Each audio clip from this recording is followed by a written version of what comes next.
I'm the king of the world. You about to witness something that's coming out the heart of the ghetto. Look at me now, mama. I'm doing this for you. Check me out, world. This is what we made to do.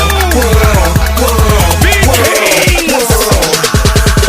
I had a dream that one day I get credit for hustling, and how I put hot records out with my whole team, and how I built this piece from the ground up. Shamed all the haters that tried to clown us.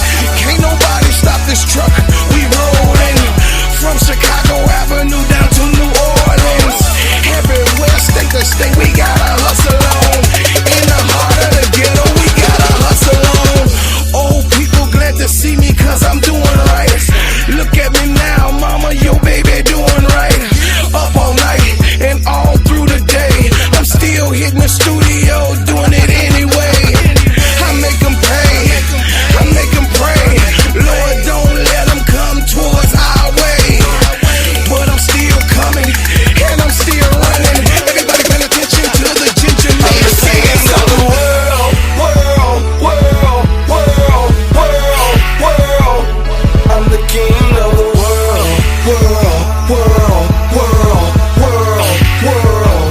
I'm the king of the world.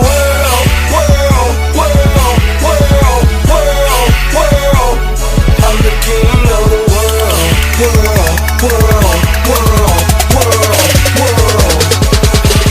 I'm the king of the world, wanna take the crown. Ain't nobody gave me nothing, I worked this underground. Full of the pain and anguish, man, never got to me. Running this cold-blooded game the way it supposed to be. I'm a role model, running the streets like no tomorrow. Bread making is the movement every kid can follow. I'm a breaded leader, my own father told me that. So I serenade the streets with my hardcore rap. Getting support from the ghetto, cause I came from the ghetto. The underdog, then one coming out of the middle. Gotta keep my head up, pockets spread up. Keep that music on point, filling up the truck.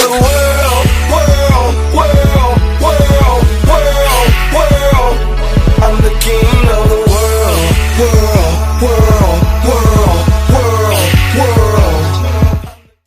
Good morning, good morning, good morning, my family on the internet. Monday is here, baby. Monday is here. Hey, welcome to the Gingerbread and the So Pretty Tony morning review. Hey, in sports, this is an extension, a Simply Ball Dropping podcast with my main man, K-Sap. Hey, appreciate you, K-Sap, for supporting us and putting us in the game and building this networking family right here. We are at Sister So Pretty Tony, 2,316 subscribers on this channel. Wow. Like, man, listen, I wasn't on here all weekend, man, because I had a little of the laryngitis, but I appreciate the girls holding it down over the weekend and what they did for the network. And this is how we'll be able to continue as our people grow in this business. I appreciate everything that you've done. I appreciate everything that you do. And I appreciate everything that you will do. Sister So Pretty Tony on Court Vision with So Pretty Tony is at 168 subscribers. Let's get that 500, y'all. Y'all go and tap in. Let's get it to 500. Tap in, support. Y'all already know. Y'all know what she does. Y'all know she a prior coach. Y'all know that she's a service worker. Y'all know that she has the commitment and discipline to give you guys the best information that can come to us. I appreciate everybody and what you've done. I appreciate everybody and what you do. I appreciate everybody and what you will do. Listen, I can't thank y'all enough for being here for over 9 months with us and what we've been doing, me and Keisha specifically, in particularly. We on the Players Club have hit the pinnacle of the 1,000 that's needed for a full partnership last week, and y'all it took us beyond that on the Players Club, and also having us line up with the full court trio that is done by me, K-Sap, and Keisha and our panel. We appreciate y'all, man, for supporting. I had to get that in real quick to let y'all know that, hey, right here, your word and your opinion count. Right here, we want to hear more from you. We appreciate you. And then information that you do have, information that you can bring to the table, we are here for it all. So pretty Tony, as the world turns. As the world turns. Oh my goodness. Was as it the world turns. Last week? I mean, just about whatever could happen last week did happen in sports. I mean, from, people calling out people in the, editorial, the team saying that they gonna whoop this other team out. Whoop that trick. Listen, came out in the highways and byways. So we gonna do a little cover down. First, we ain't gonna give them exactly what they want. We gonna cover the WNBA and we gonna cover the NBA. Okay, we gonna do the NFL first, and then we gonna get on to y'all, because I know all of y'all greedy people want all of the tea in the WNBA. So I'm gonna bring that up for y'all. Hey, what a week. What a weekend. My Bears lost again, so I'm not happy about none of that. Me and Jacob, we we got a lot of crow that we eating. In week 2 of the NFL, we had a lot of games in week 2. And in week 2, as we break it down to you, I called the Bears game over the weekend, which they got whooped by the Lions. But to start off Thursday, we had the Commanders and the Packers play. ADP, you took a L too last week was the first L. Very disappointing week for us. Those who supported their teams and lost. We lost again, as far as Chicago is concerned. But the Commanders and Packers, the Commanders had 18. The Packers came out with 27 with the win. Yeah. The Giants had a good game. Russell Wilson looked like his old self. He, in the beginning of the game, was really, really piping hot, throwing that thing, looking like his old self. The Giants fell short to the Cowboys with 37-40. The Cowboys pulled it through. They stayed on in there. We thought that this was going to be a Cowboy loss, but they say, right. I beg to differ. You know what I'm saying? Won it in overtime. The Seahawks defeated the Steelers. The Steelers trying to figure it out. Brett Favre is on. Rodgers. What's his name? Who is that? Aaron Rodgers. Aaron Rodgers. Because he come from under Brett Favre, so yeah, they doing the same thing and following the same type of history. But anyway, I ain't mean to call out the food stamp king. But anyway, the Seahawks defeated the Steelers with 31-17. The Rams beat the Titans. That was a good game. It was, the Rams. It's good to see the Rams in the winning column. It has been a long time coming for that team. They won 33-19 against the Titans. And then, of course, my cousins, Buffalo Bills. Tim, I hear you. I'll just mention you again. He has a back-to-back week of winning.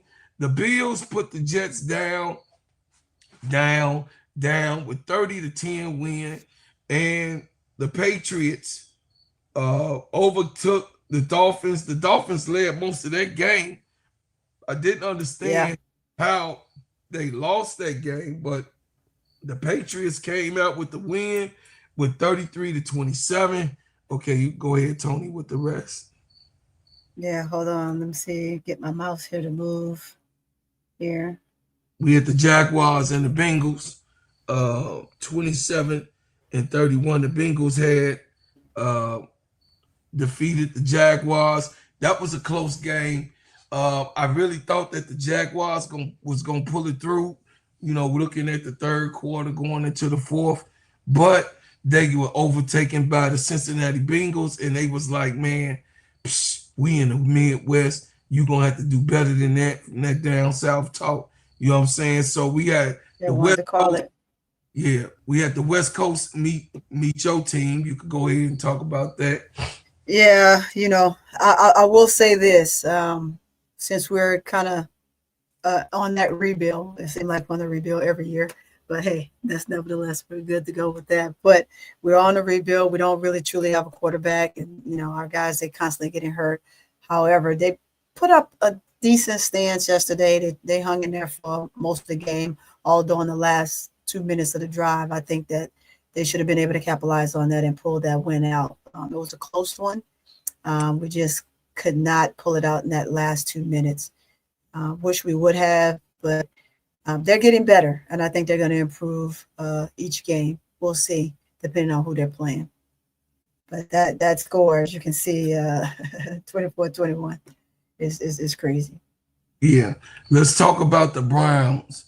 The Cleveland Browns still are holding fast and standing on business. Standing on business. They have lost and got trampled on with by the Baltimore Ravens, and Joe Flacco looked horrible.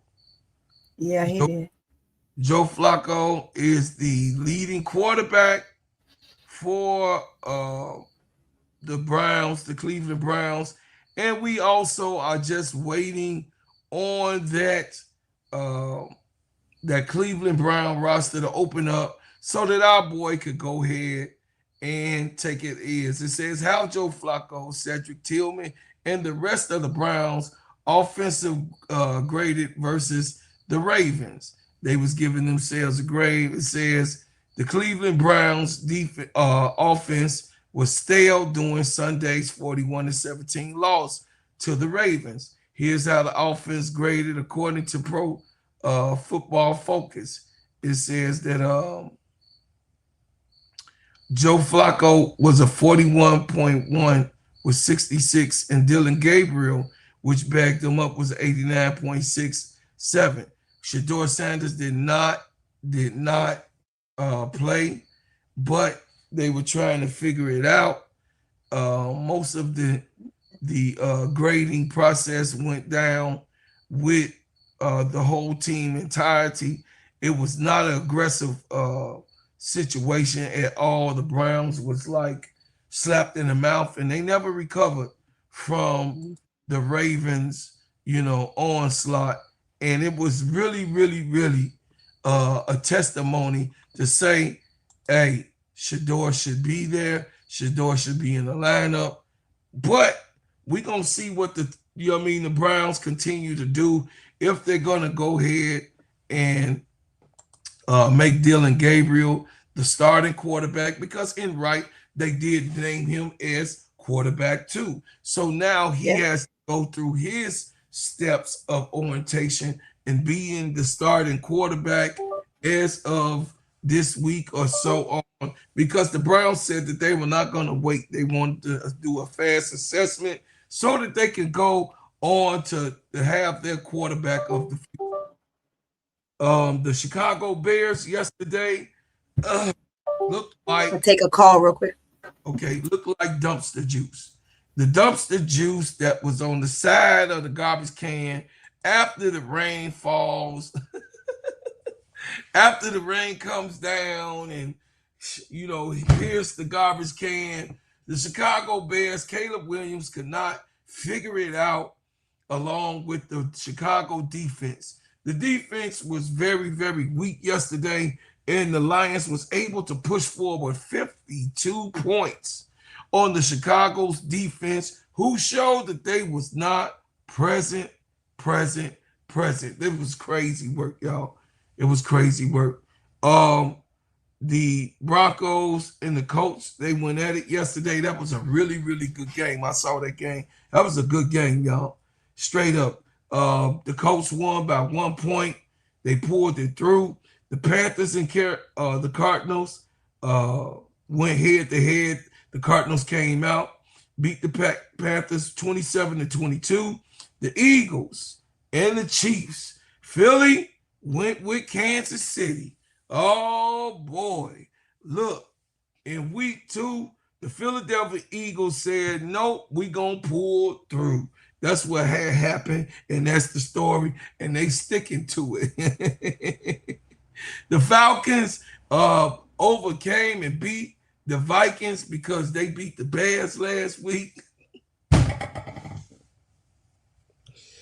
The Falcons stumped on the Vikings wholeheartedly and said, we in the forest. Falcons said, y'all beat y'all beat the Bears. That we all in the forest together. You can't be beating on the Bears like that. We gonna whoop your behind this week. But anyway, the Falcons beat the Vikings 22-6. And then, of course, the Buccaneers and the Texans are going at it today at 6 p.m. And then, of course, later on, the late night game on Monday Night Football is the Chargers and the Raiders. I can't wait to watch the Monday Night Football game tonight.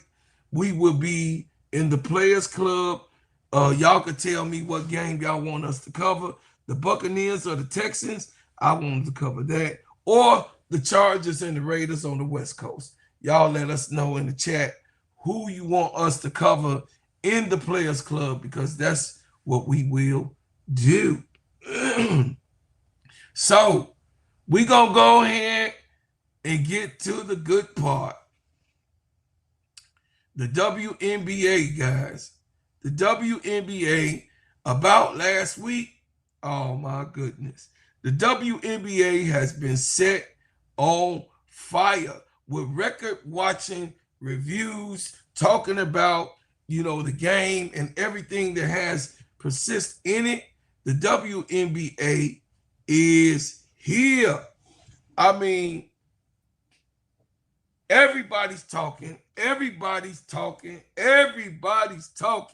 about these women players. Never have you saw a WNBA season that can compete once the football season has started. But these girls gave a show on a Sunday. God, dog. They meant business, overtook a lot of the football. They talking about it in the NFL on the ratings of what the WNBA was able to pull off while the NFL was going on. So that seems like a great portion of America is interested in what the WNBA brings to the table. So therefore, we're going to cut out the Caitlin Clark era and narrative with the Clarkies, because she has went down and only played 13 games this season. And listen, the Caitlin Clark clan cannot claim anything that has happened since her 13 games of her going down.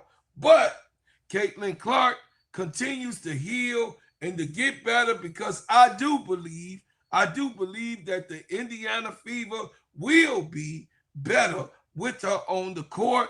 And the team missing their star, and of course the organization missing their star, does hurt the Indiana Fever, with going forward. They built this thing to go around Caitlyn. Caitlyn looked like she wasn't gelling a little bit in the beginning.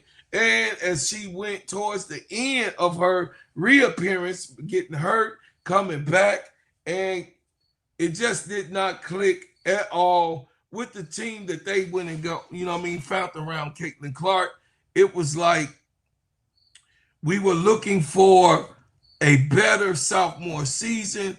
Once she entered it, it did not happen. But what did happen was that the Indiana Fever kept on rolling on. What a story. What a story. Soon as the Caitlin Clark factor had diminished and she was set down, the Indiana Fever came in and did their job. What's up, y'all? What's up, y'all? I wanted to say, take care of a little maintenance real quick. Good morning, big girl. Good morning. Good morning, my lady. Good morning, Terry Taylor. Good morning, Stephen Love. Good morning, Kiwan Jackson. You already know Kiwan. Good morning, Sister ADP. Good morning. Good morning. Good morning. Sister Tony, I'll be right back. She wins. Hey, baby girl. I see you was a little late, but we all was. You know what I'm saying? Sister Bernadine, you already know Sister Bernadine Dorsey. Thank you for always supporting this channel. I appreciate everybody that's coming in. Terry and Sister Patricia, you know I love you very much, Sister Patricia. I am your brother, always need you. So the Indiana Fever were looking to find their way into the playoffs, and they found their way. Without the great leader that they have put in forefront for them, they found their way into the playoffs as a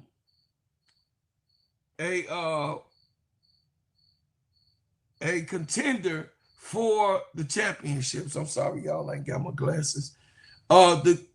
The contender for the playoffs. I'm making this big for you guys to see. There you go. All right. For the contention to be able to win, a championship. They won the Commissioner's Cup in the middle of the year. So y'all can't forget about that. Don't act like that didn't happen. They did win the Commissioner's Cup. And of course, Caitlyn did not perform in that game. She was hurt. Okay. So by the Indiana Fever showing glimpses of what they can do and produce in the WNBA, we were saying, well, if they keep it up, they can pretty much be a contender in the WNBA. But there was a team called the Valkyries who came out of nowhere. No one expected the Valkyries to be one of the 8 teams that was supposed to be selected. And not only did they were one of the 8 teams, I believe they had landed as 6 in the rankings of the WNBA. So therefore, the Valkyries ended up playing the Lynx. So what the Valkyries? No, the Valkyries was 8th. Let me see.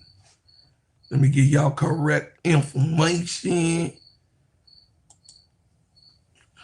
WNBA rankings for the playoffs in 2025.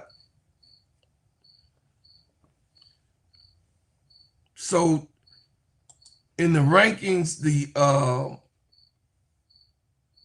Valkyries finished 8th. What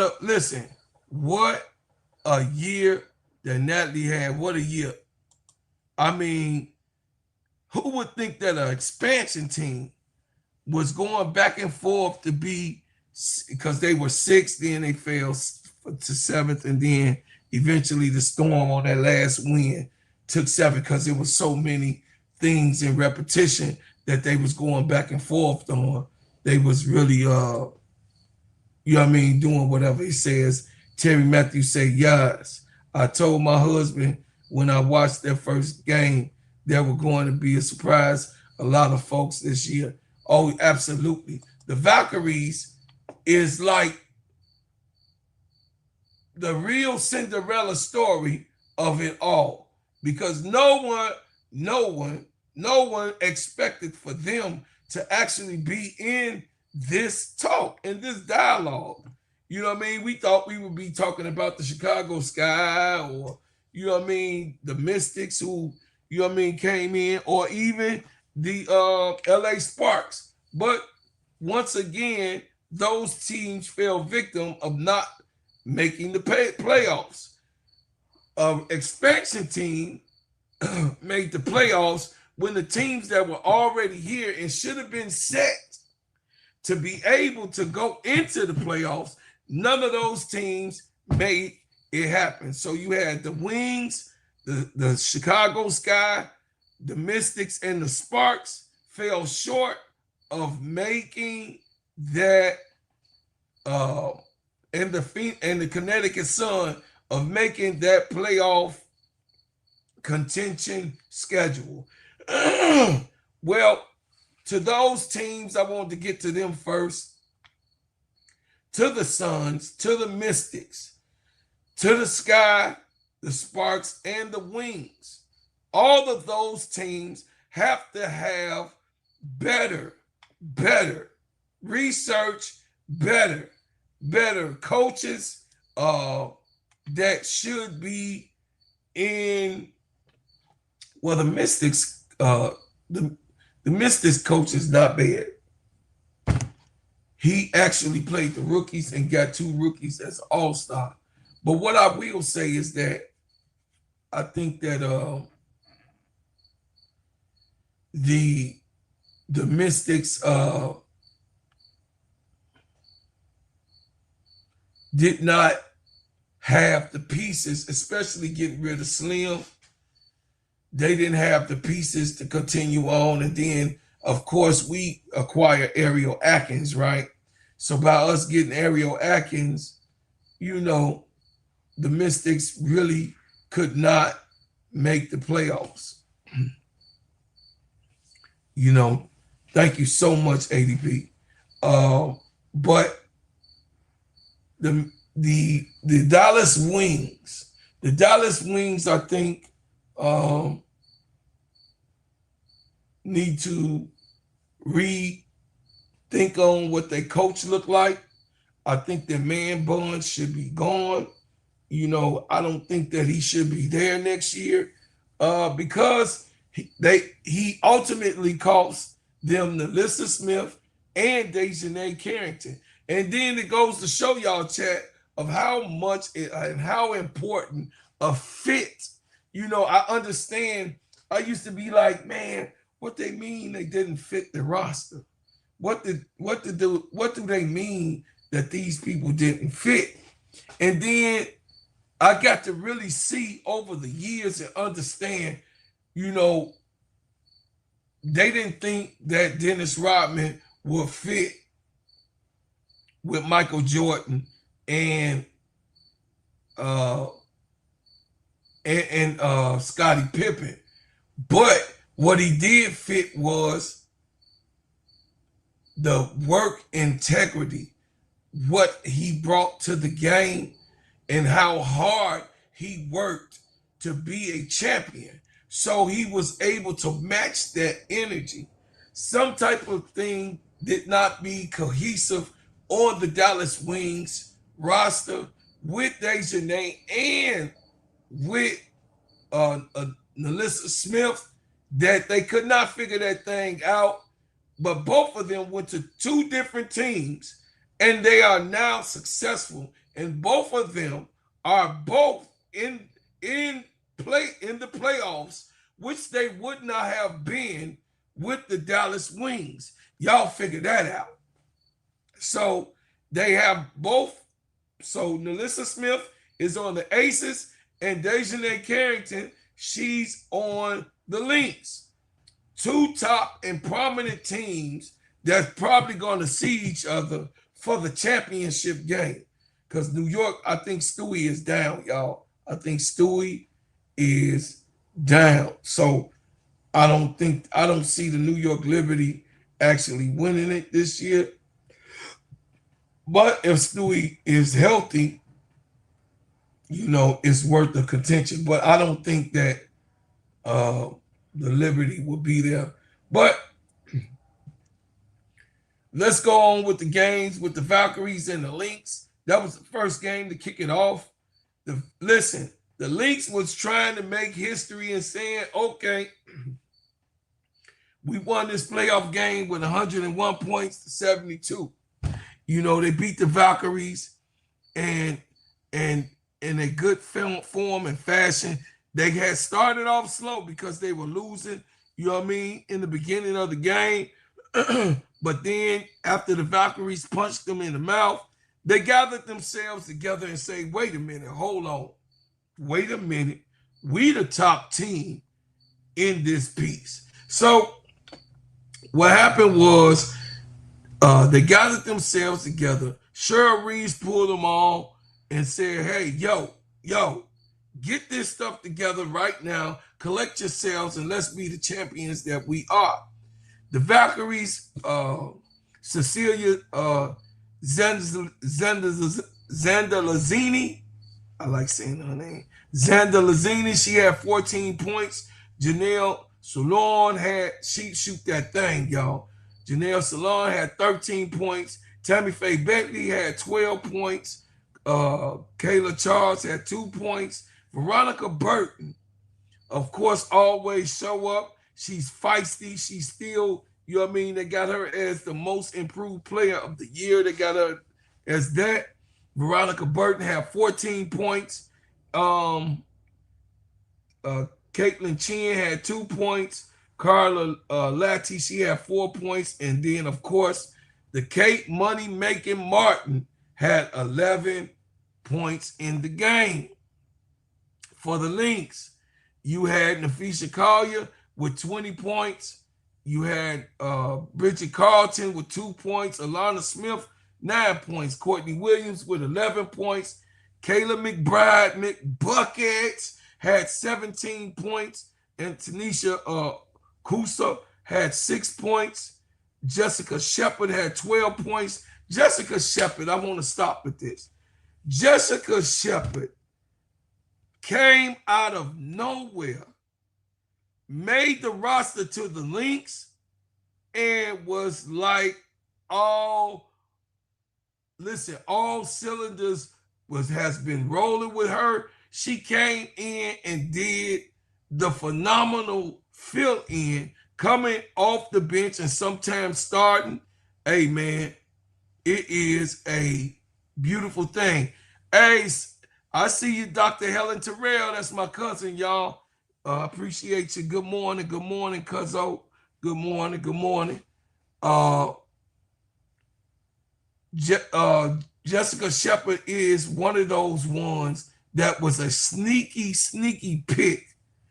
pickup for Reese. I don't know if she had her in the cover, but Jessica Shepard came in. She could shoot, she could rebound, she could dribble the ball, bring it coast to coast, and she got a midi game. It's like she got just about everything that you want in a big that can also play, a little man's game when it comes to the offense, I would say. Natasha Heidemann, of course, Natisha Heidemann, she is who she is, the stud bud. Yes, the stud bud came in with 18 points, and she has been on fire. Natisha Heidemann is saying, listen, I know Courtney Williams is the starter, and that's my friend and all, but I do exist on this roster. And not only do she exist on the roster, she had just as many minutes that she played as Courtney Williams and was just as productive as Courtney Williams was. So the stud buds are doing their thing on the court together. And Natisha Heidemann had 18 points and 4 assists, leading the charge with that second team, man. They really can't stop her. I believe that she is the the fastest guard, if not the fastest guard in the WNBA. And of course, Dejanay Carrington, she added 6 points to the score. I mean, she really didn't even have to really get down and pull her sleeves up. Welcome, welcome. When you come in, please hit the like button. Hit the like button. So then now we go to game 2 with the Atlanta Dream and the Indiana Fever. Well, in watching this game shows me concern with the Indiana Fever because Kelsey Mitchell was the only one who was really trying to win.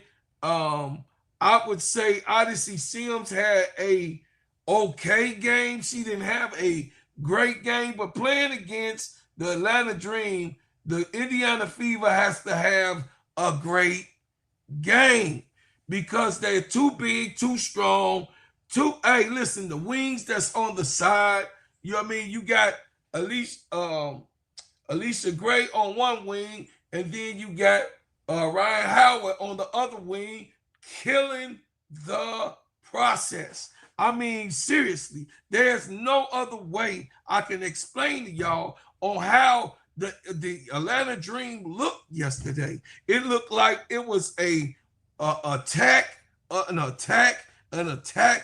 over and over again, an onslaught with, of course, Aaliyah Boston fighting up underneath that basket with Bree Jones, and Bree Jones always do her job. June Brown, what's happening? I see you, Lotus Flower Maya. How you doing? Good morning, my family. I appreciate you. As you come in, hit the like button. And subscribe if you have not subscribed to the channel. Listen, I don't know what Lexi Hall and Natasha Howard and Aaliyah Boston have to do. They have to have their hard talk with each other. I know they players went down. I know they don't have Caitlin Clark nor Sophie Cunningham. I mean, it would have been cool if Sophie Cunningham was there. They could have really went in, but they did pick up good pieces. You know what I mean? Shea Petty is she's all right, but then Ariel Powers, she is a rowdy, rough type of player. Ariel Powers is a good player. Then, of course, my baby Bree Hall was there. She scored 4 points. But Ariel Powers and Bree Hall are the youngins. The rookie is Bree Hall. She was let go, went to the Valkyries and sat over there for a minute, didn't get the chance to play no minutes. Then the Indiana Fever acquired her again and so they were swapping Bree Hall from team to team. You know, sometimes that goes on. Good morning, brother Miguel. Sometimes that goes on in the W. You know what I mean? But we didn't have Bree Hall on our roster. We could have got Bree Hall, but we didn't get Bree Hall on our roster. And I wondered why that was. I mean, God, dog family.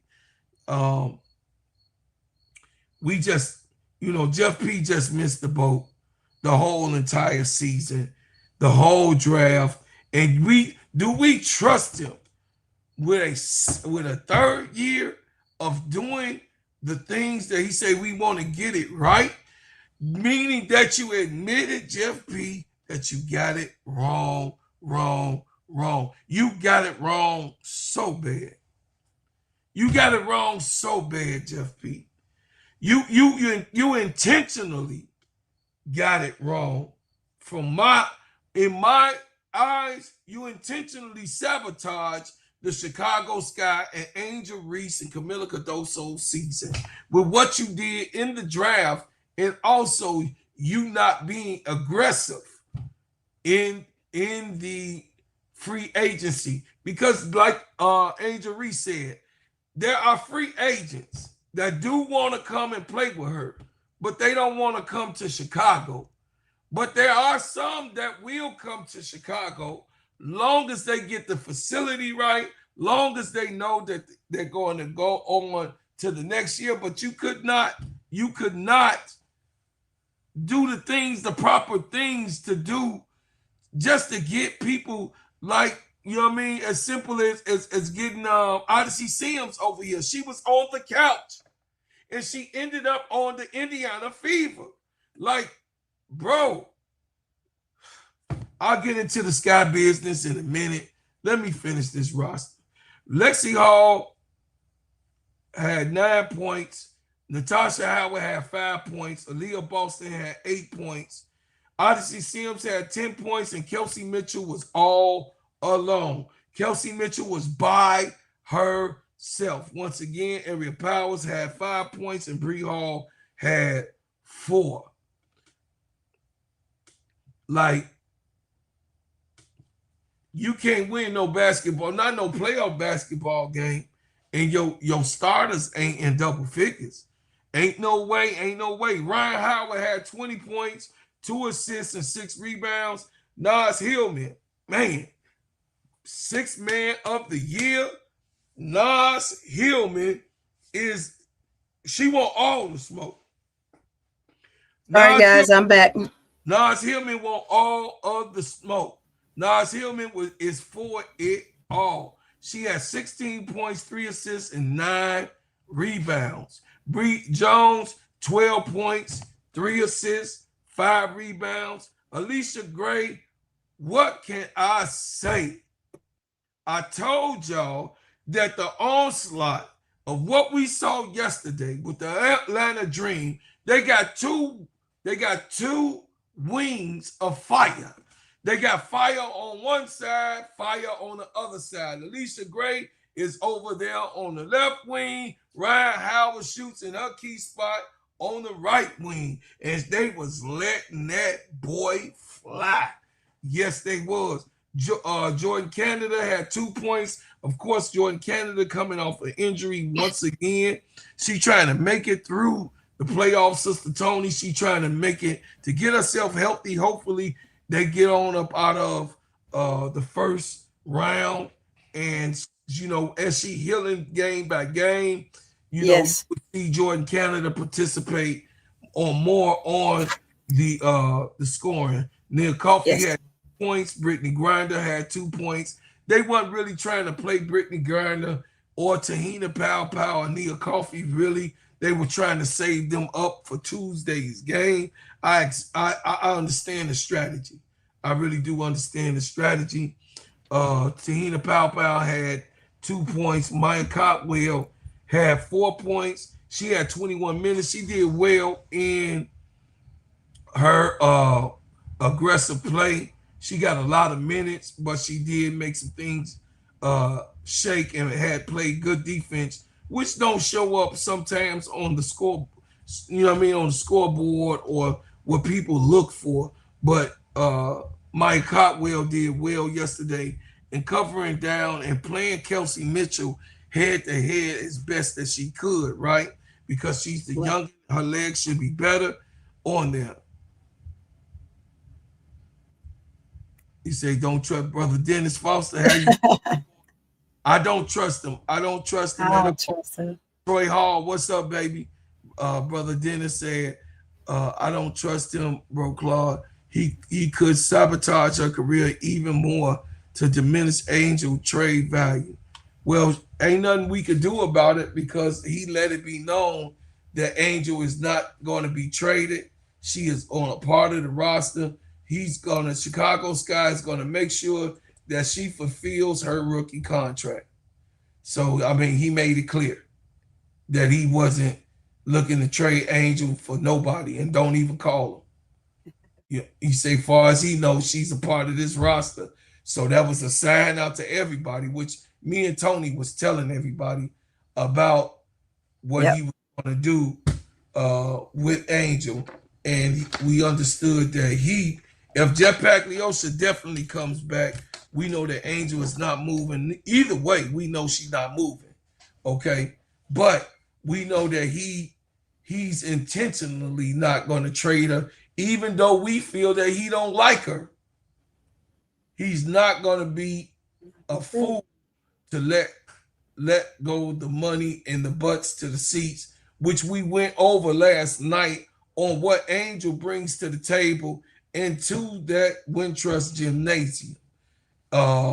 This was another record year of attendance with Angel Reese present.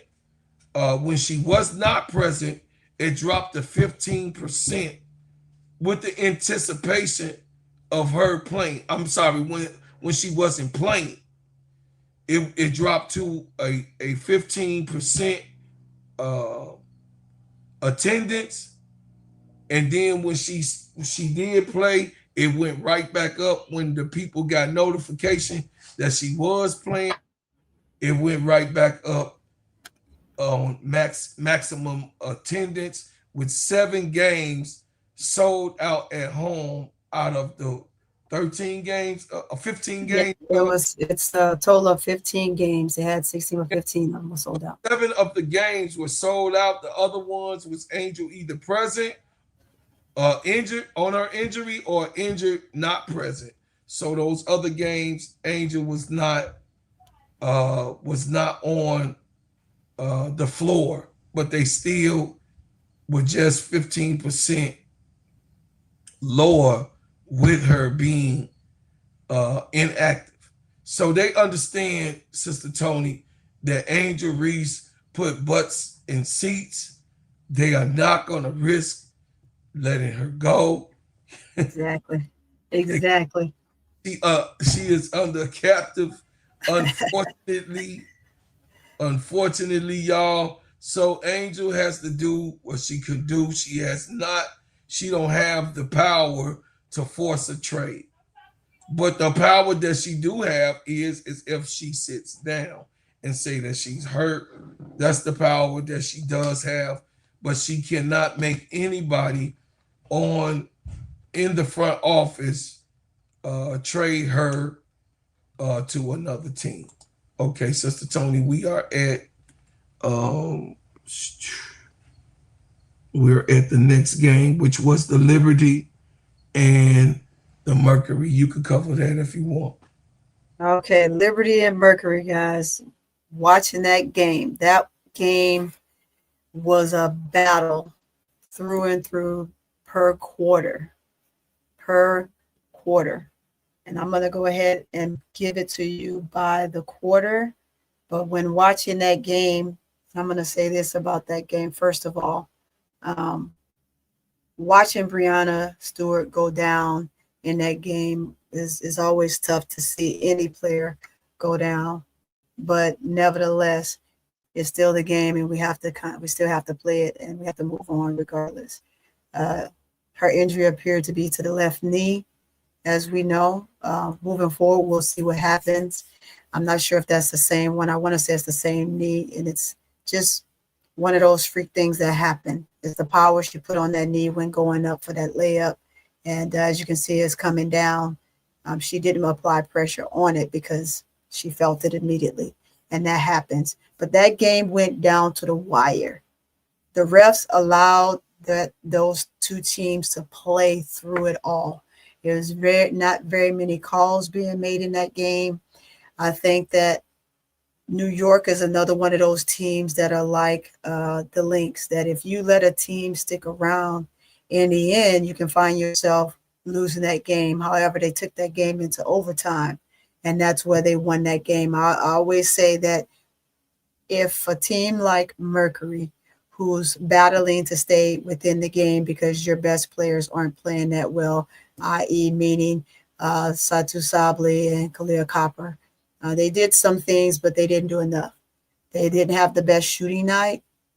So when they're not doing that, but they're doing the intangibles on the defensive end, that's always a good thing. However, with Thompson, with her missing that last layup to win the game, at that point, you're almost kind of gasped at that point.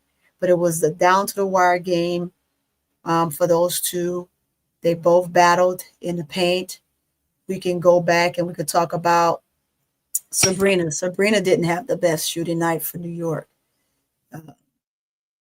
Jones didn't have a very good scoring night either. but she had to get in the paint. However, she sat on the outside and try to hover and shoot the long ball versus trying to get in there and bang with everybody else. But that happens. That happens. We'll see if they make adjustments tomorrow. I believe they play tomorrow. We'll see what happens in that game. But finishing that game with a total overall score with that game is they went into overtime and they won by they won by what was it, 7 or 8? They won Are you there, Bro? Okay, yeah. They won by 7. There you go. Yeah, they won by 7. Oh, there it is right there. See, I try to do things because when I'm watching a game, I don't always want to be looking at a screen for you guys. I want you guys to see me, hear me, know me, and know that of what I'm speaking of. So that way it's not like, oh, she's just reading from a screen. Well, hey y'all, I be reading from the screen. I don't give no shit. You said you don't give a shit. Hey, I'm a 3rd grade educated man. I'm gonna make sure that I am correct. You got what I'm saying? Tony is Yes, on what she does. So correct. the call out yesterday, Breonna Stewart had 18 points, but we don't know if she's gonna come back. We don't know. Yes, it was tough. You know, we won't hear the injury report until later on this evening. Yeah. I expect, because it's a game that's supposed to be played tomorrow. I don't know if they play Tuesday or Wednesday, but I'm sure by the later on this evening we'll have an injury report on if Breonna Stewart is in or out of the playoffs for 8 or a couple. She had 18 points, 4 assists, and 6 rebounds. Leona Fibich had 10 points, 1 assist, and 6 rebounds. Jackwell Jones had 7 points and 2 assists and 12 rebounds. Natasha Cloud came out punching.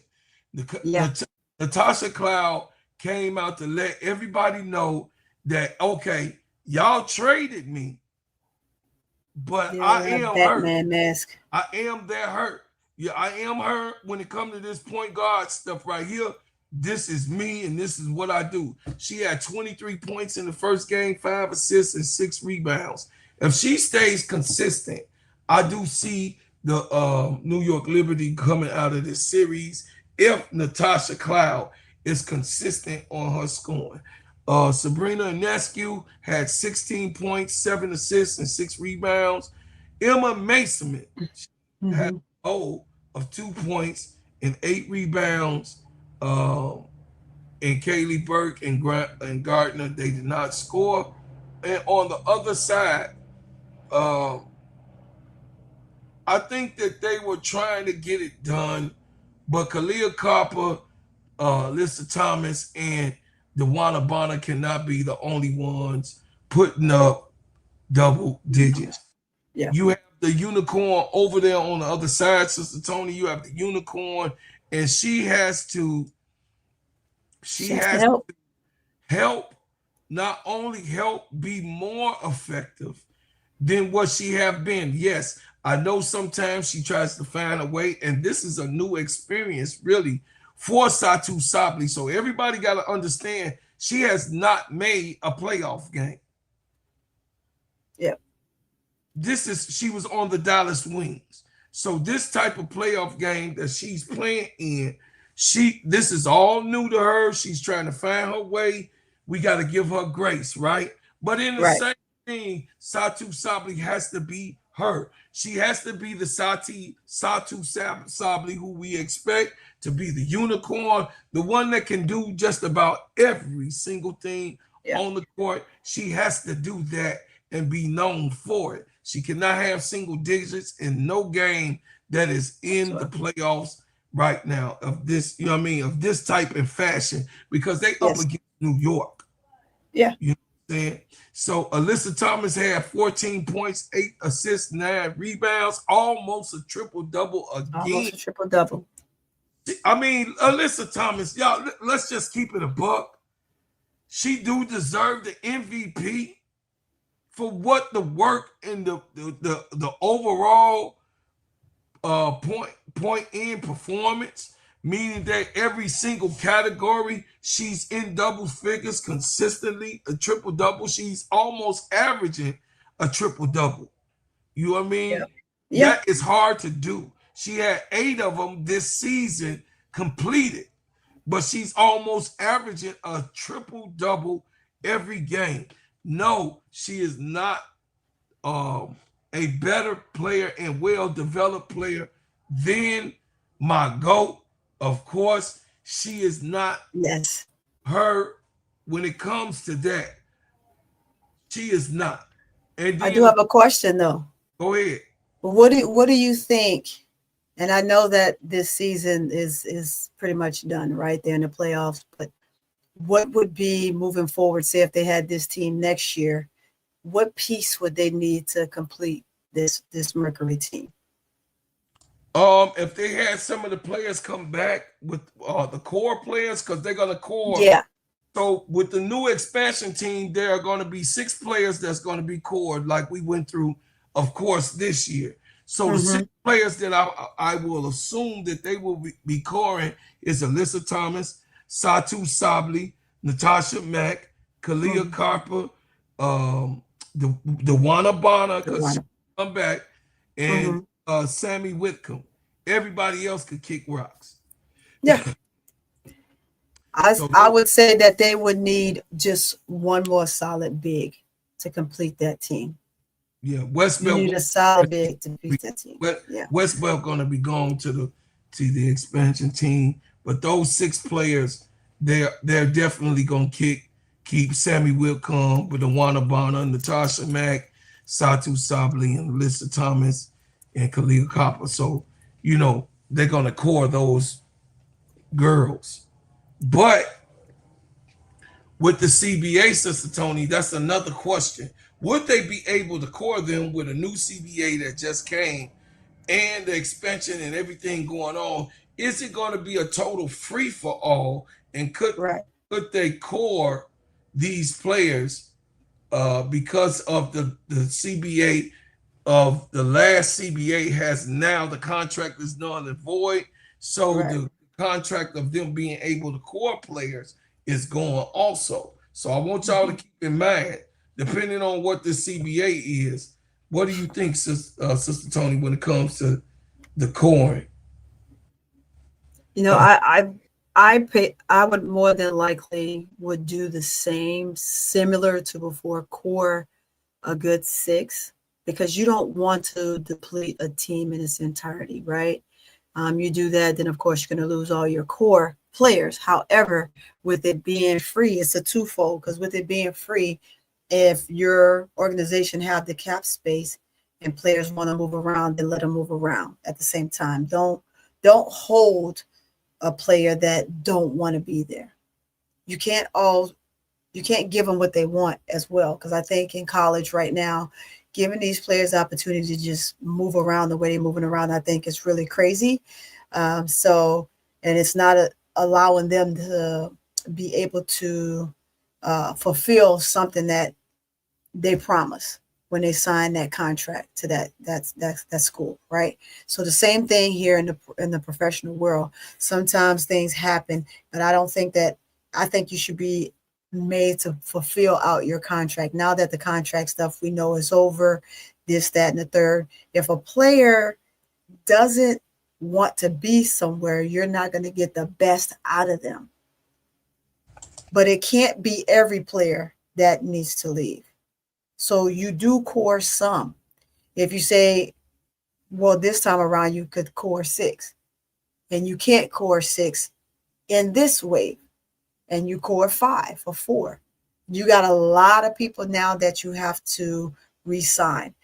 I'm a big advocate for that, right? Because when building a team, it gives those teams that did not have an opportunity to have a great selection in the first place to now be able to use the monies that they have to pick the players that they need to kind of make it an even playing field. I like to be able to see the WNBA, the W get to a place where it's a dog fight every fight against no matter who you playing, versus seeing some teams totally dominate I want to see, and I think it would be great for business also to see that happen,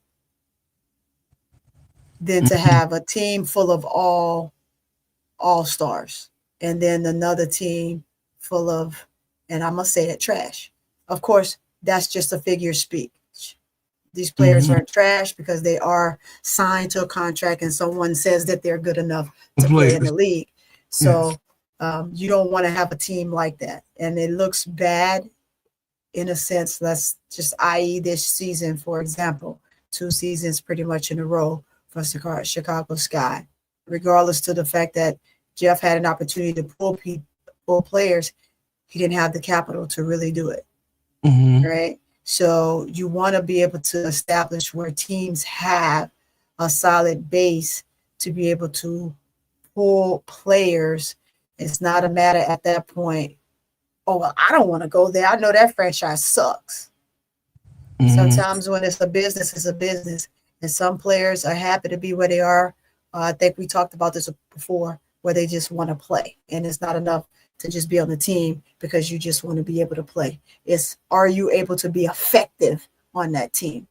It's not enough to just want to play. You have to be effective. You have to help the team move in the right direction. So that's what I would like to see with this new CBA. So I had got a question in the chat. It says, how the WNBA playoff ratings for the 2025 season are not yet as a mid-September 25th. It says the league has seen a significant continuous viewership growth in 2025 season and for the 2024 playoffs. It says 2024 WNBA finals were the most watched in 25 years, with the viewership in the numbers of 115% over 2023. The ratings of the national broadcast over 2025 season have already increased every single year, with 21% compared to the previous years, per ESPN reporting and watching the ratings.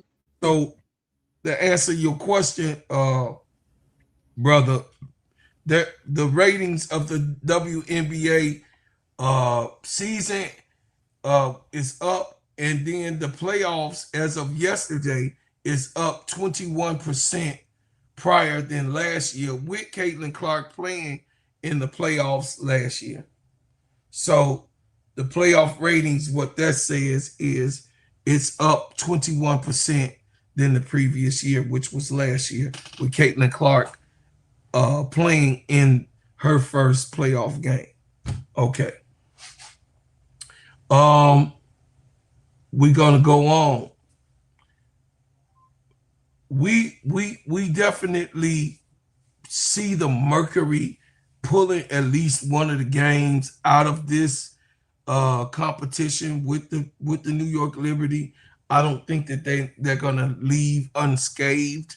But if Stewie is down, oh boy, the Mercury might come out with a W, chat. You know, they might come out with a W. And I mean, it's to be expected when your player go down. Hey, Tula Plays, what's going on? John Shab, Brian Lewis, June Brown.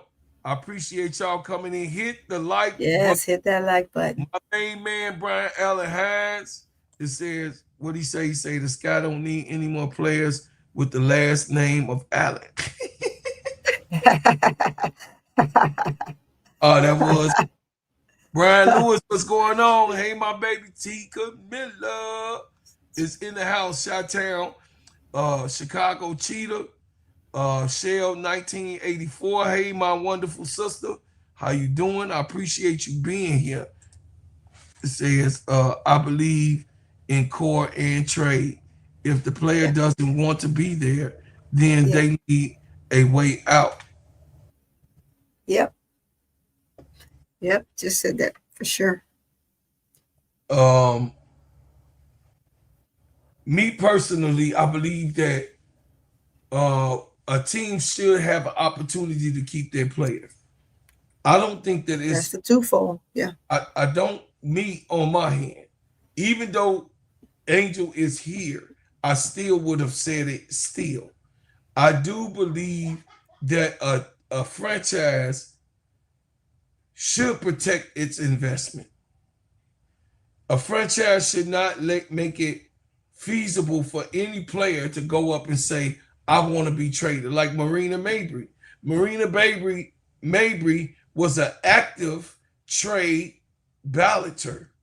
Yeah. She consistently put her name in the trade hat consistently. I feel that the ownership should have a chance in the opportunity, which they do have that opportunity, to say, no, we're not trading you because we invested in you. We are not going to let you go. You're going to fulfill your contract. And if you don't want to be here anymore and you decide to do something else, we're going to make you stand up as a man or a woman and fulfill what you said you was going to do. We're going to do what we need to do. We signed you. We put you on the roster. But we have to continue in that fulfillment to make the team better so that you can coexist with high-profile players. Now, that is the responsibility and the maintenance of any corporation, operation, or any team that's in the WNBA. You have to get better. And so, on the other hand, I do understand that players do not want to play on a trash team. I do understand that players do not want to be losing. I understand that. Yeah. You can't let everybody go. And that's where you're getting at. And I totally understand. If you trade once, you should be able to trade twice. And I totally agree with what happened with Marina Mabry was supposed to happen. And I think that should happen all the time. So I agree with that as well. You got somebody putting their name in the trade hat every year. Yeah, that should never happen. You get one trade, and they need to understand you get one trade and one trade alone. Unless a team is trading you on their own, but you personally only get to put your name in the hat as an individual once. Right? So if it doesn't work out, you can't come back the next year like Marina tried to do and say, no, I want another trade, because she came from Dallas to put her name in the Sky, trade. Right? And then you go from Sky to Connecticut. And because everybody is now shift and move, you want to go from Connecticut to wherever. No, that should never happen. That's the same thing I'm saying about college basketball. Yes. That stuff is ridiculous. It should be enough. It's crazy work now. I told everybody last year, once that NIL came, it was gonna be mad crazy, you know what I mean, work, and they took the red shirt really out of the game, unless certain people were gonna be red shirt for certain reasons. Once they took the red shirt transfer out of it, oh man, I knew it was gonna go crazy. So now you got colleges that don't even know if they're gonna have the same players next year. So now they have to retrain themselves, their mind on how and what they have to put into each and every team, because they could piss some children off, some kids off, and then they go to a whole nother team. They could lose a whole entire roster or their core players because they're going to another university. Right. To play with someone else. You know what I mean? Or they ain't pissed nobody off. They just decided to have girl talk and a girl night and say, girl, you want to play with me? I want to play with you. Let's get this done. Let's make this happen. Which one is feasible for us to play at? I don't think that takes the fun out of college basketball. It just does. I mean, you can say what you want. It takes the fun out of college. Now, should they be getting paid? Yes, I do believe that they are in right to get paid. Before it's all of this switcheroo stuff, no, man, that take the fun out of college. I mean, damn, who you rooting for? Who you rooting for, right? Who are you rooting for? I think the portal should be killed. I think it should be killed too. You're there, you signed up, They're giving you money to play. You're making money while playing. So that should be good enough. You stick it out where you are. Stick it out. Toughness don't seem to be had this day and age when it comes to college sports, because everyone is being pacified to move and do whatever they want, unless it's a great transfer and the transfer is very valid. It shouldn't be a transfer. It just shouldn't happen. Doing it just because you want to do it, no. Doing it because you're not getting enough playing time, no. It shouldn't happen. I mean, that's just like this here. So yeah, all right. I know I made that a long-winded deal. We can get back to the scores of the week. Trying to let you, I was just trying to let you go. Okay, I appreciate you. The Seattle Storm faced the Las Vegas Aces. This is the last couple. Ooh-wee. Oh my God! Oh my God! What was going on last night? What was it? Oh my God! What happened last night? I'm pulling this one up for sure. About last night, y'all. About last night. Last night. All of this talk, all of them said what they was gonna do. I mean, you did hear and see that the Seattle Storm said that they wanted all of the smoke. They posted this 20 minutes after they won the last game. This was posted on the Seattle Storm's page on Twitter X 20 minutes after they won the last game that they had to get a placement in. And once they saw that they was going to face the Aces, they said Storm versus the Aces. And that it was going to be a great victory coming. It's finna be a showdown in my town. It's gonna be a showdown in Las Vegas. It's gonna be something to watch. But I beg to differ. You beg to differ. I beg to differ because what we saw was an onslaught,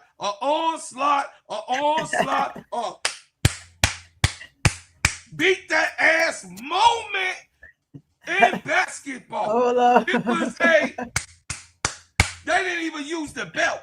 They used their bare hands. You know when you tired of somebody. That's a whoop that trick. You know what I'm saying? Whoop that trick. Right. They use the bare hands. They say, bend it over. I'm finna smack that ass. And they say, whoop that trick. This was like, this was like an onslaught, Sister Tony, of one kind. This was real crazy. I couldn't understand why they thought that they could handle the Las Vegas Aces, as you already put up there, 17 wins in a row. 17 wins. Yep, I had to put that up there. I had to. 17 wins in a row. I had to. The Storm had to face a team that is clicking all cylinders. Gabby Williams in this had 16 points. Nneka Ogwumike had 11 points. Izzy McElmore, she shrunk the whole entire series of a game. She had 2 points, 2 assists, and 3 rebounds. No good. Skylar Diggins had 12 points. Dominique Malunga, a rookie. Izzy McElmore got outplayed by the rookie, a 19-year-old girl who had enough heart. And listen, Malunga had a double-double. Shout out to the 19-year-old rookie who had a double-double in a playoff game against the Aces. She had 12 points and 11 rebounds and 1 assist. Shout out. Lexi Brown. Boo, who is the ops? Boo, who is the ops? Lexi Brown. Once again, Boo, who is the ops, had 5 points and 1 rebound. Erica Wheeler, what can we say? This is Erica Wheeler's team. This is Erica Wheeler's team. People gotta understand that. That fits her. Erica Wheeler can do no more, no more, no more. Erica Wheeler is her on this team. She looks so good. Look like she fit. She found a place at home. But will the drama of it all overtake Erica Wheeler? Because she loves Seattle, her spot, her placement, and her game have increased on the Seattle Storm. She had 10 points last night, 1 assist and 2 rebounds. Tiffany Mitchell had 6 points, 2 assists and 1 rebound. And then Zaya Cook, of course, had 3 points. Free Zaya Cook, please. Free Zaya Cook. Free Zaya Cook. please free Zaya. Please. Zaya could be so much more. She has a lot in her tank to offer a team. That's one of those players that I would like to see on a different team where she can excel.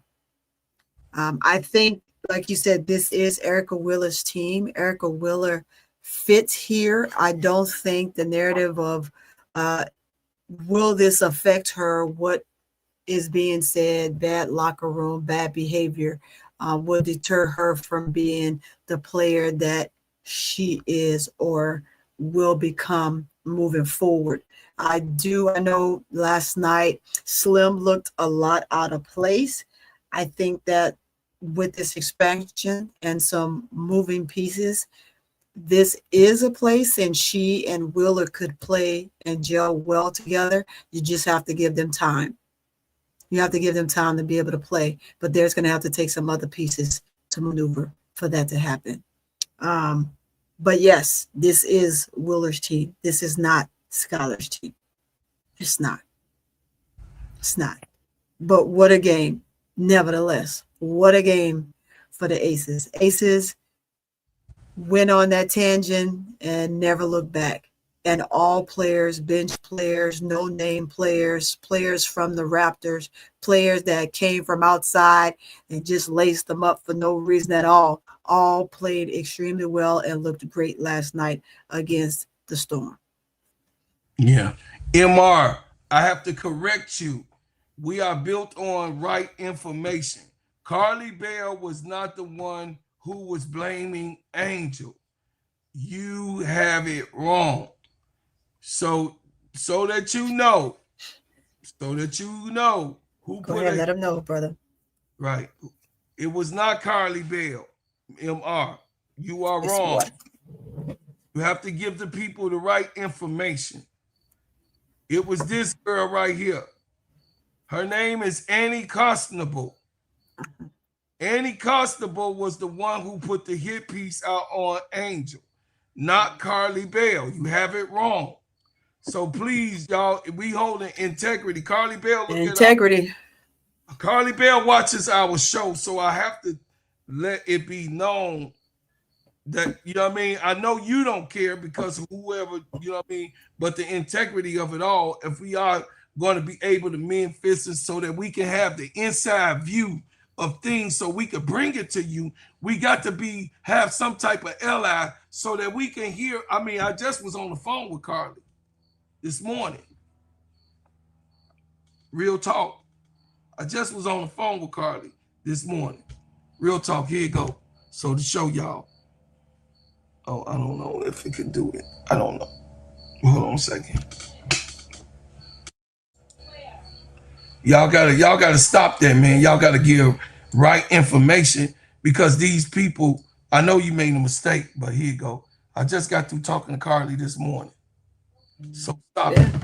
Y'all gotta give right information because people watch our show and they think we bullshit because we on some other stuff and putting their names wrong. I know it was a mistake, but I'm just saying you gotta be right with your information because she could be watching right now and just exactly. So I have to correct it. because I'm sure that she does watch our show. So Annie Constable was the one who put out the hit piece on Angel. So we all have to be clear. They broke law. They are saying Cardi Bell did a piece today on podcast. Oh, I ain't talking about that. I'm talking about the article that was saying she was blaming Angel. No. We talking about that one article. It says I seen Cardi did a piece today on her podcast. Okay. We gonna see, we gonna run it off. It says we'll run it off for sure. Today, Cardi Bell released a piece blaming Angel. Okay, I just talked to her about getting some inside information, and she was saying that they not gonna let Angel go. That's not what they looking to do. So we got to be careful though on what we doing, because we trying to give y'all the information. We ain't scared of no white folk or none of that. We gonna make it, if she watching or not. We not saying that. We just wanted the truth of the matter, to have some certain type of information so that we could bring it to y'all and not blow up all the fences. I know some people be like, blow everything up. I don't give a shit. But then when you don't have the information, you be like, well, I don't know nothing. Right. So we got to be strategic. We got to be military, and we have to have understanding, because we going to say the truth and what we feel. And we don't give a damn what Carly say. We don't care about what Annie Constable. I like Terry. We don't care. Like Terry's mentioned. We don't care about Julia Pope and what she says. We care about the facts of the matter of what we feel and think about Angel. And this is a support group for Angel, and this is what it says. It says, I watched the video, team. I don't think she was blaming Angel.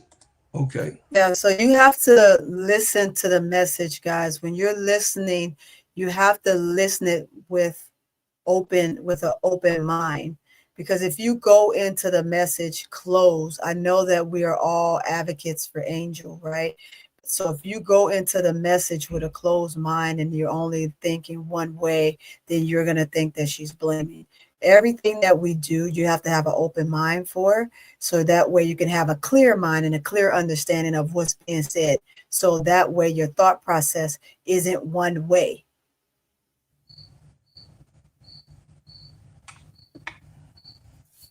I got a Tika Miller. I ain't got no pride about that. I thought he was talking about the article in the hit piece, but you guys are talking about today. I appreciate that, and we're gonna go and check that. We're gonna check that. We'll definitely check that. We appreciate you letting us know, though. We greatly appreciate it. So we'll check it out for sure. Party video still stank. I listened to the whole thing. She was blowing up Sloop, basically saying Angel deserved to be punished. Okay. It says, Brian, I agree with you. Say, oh, I got you. I got you, Emma. I just didn't want people, because people sometimes be bringing the wrong information. I just want everybody to know that I'm still salty about Annie Constable putting that hit piece out on Baby Girl, and it was undeserving. She ain't had nothing to do with it, but she found time to come to the gymnasium and then act like Angel was the cause of the problem. So that was gonna elude us to do. And this is the last cover, and we're about to get up off of here. Yep. I said about last week, Angel Reese. This is our last subject. So y'all led right up into what we were talking about. Yeah.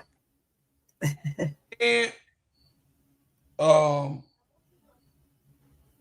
I would say that Angel Reese did not have a tough week last week. Because guess what? She did what the hell she wanted to do. She's living her best life. She living her best life. Living her best life. Yes, it did internally affect her for them to her to feel like that she was on the island all alone, because we all feel like that sometimes. But last week did not affect Angel. Angel affected last week for the Chicago Sky, which leaves them scrambling, having no answers, and on top of it, trying to figure out what they superstar is doing because they had no access to her. You got what I'm saying? So they had no access to her at all. So she had them out there scrambling, scraping, trying to figure out what the hell is going on. And she did not respond to any type of narrative that can be put out there on her. She did not feed into the BS. She did not make a excuse for herself. You know what I mean? She did not do that. You know, she did not say, well, everybody's against me. I'm throwing a tantrum. No, she handled it maturely. She did it the right way. She said, okay, so if I'm the one and I'm the reason why this situation is, well, I just won't play with them. If they not trash, then let's see. Let's see if what I said was right. Let's see if the problem is it the problem that I said what I said and you didn't like the truth of the matter? Is it that? Is the reason that you upset at me is because I revealed what this franchise has lacked and have been lacking for years to come? So, you know, I didn't agree with how Chicago handled that. I did not agree with Jeff Pagliosha's exit video and what he said, how he said it, because I think that he was actually pulling our chain in his exit interview. I think that he was playing games.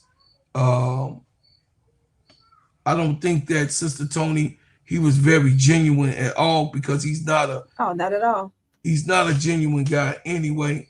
I mean, I ain't talking like I know him or whatever, but I'm just saying from what it appears to be, he's not too genuine of a person, especially putting out a hit piece on Angel when he says that he talked to Angel every day.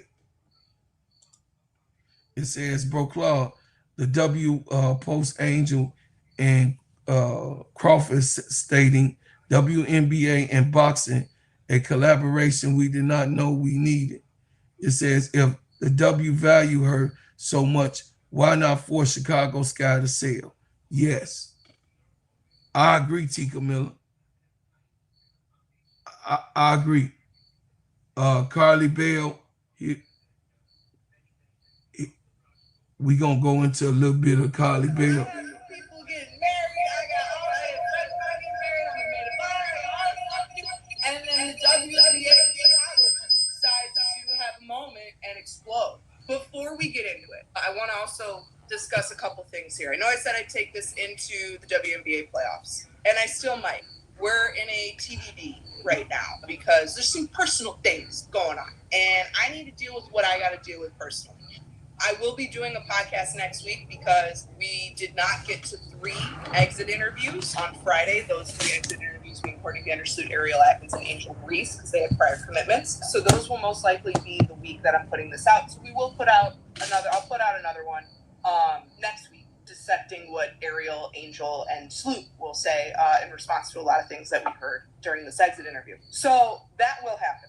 Beyond that, I don't know. I need to get some personal things in order. I need to get some things situated. So let's backtrack with the last 2 weeks of the season at that. So Angel Reese had an interview with Julia Poe of the Chicago Tribune. Let's read the quotes together, shall we? This interview took the internet and the WNBA space by storm because of what Angel said.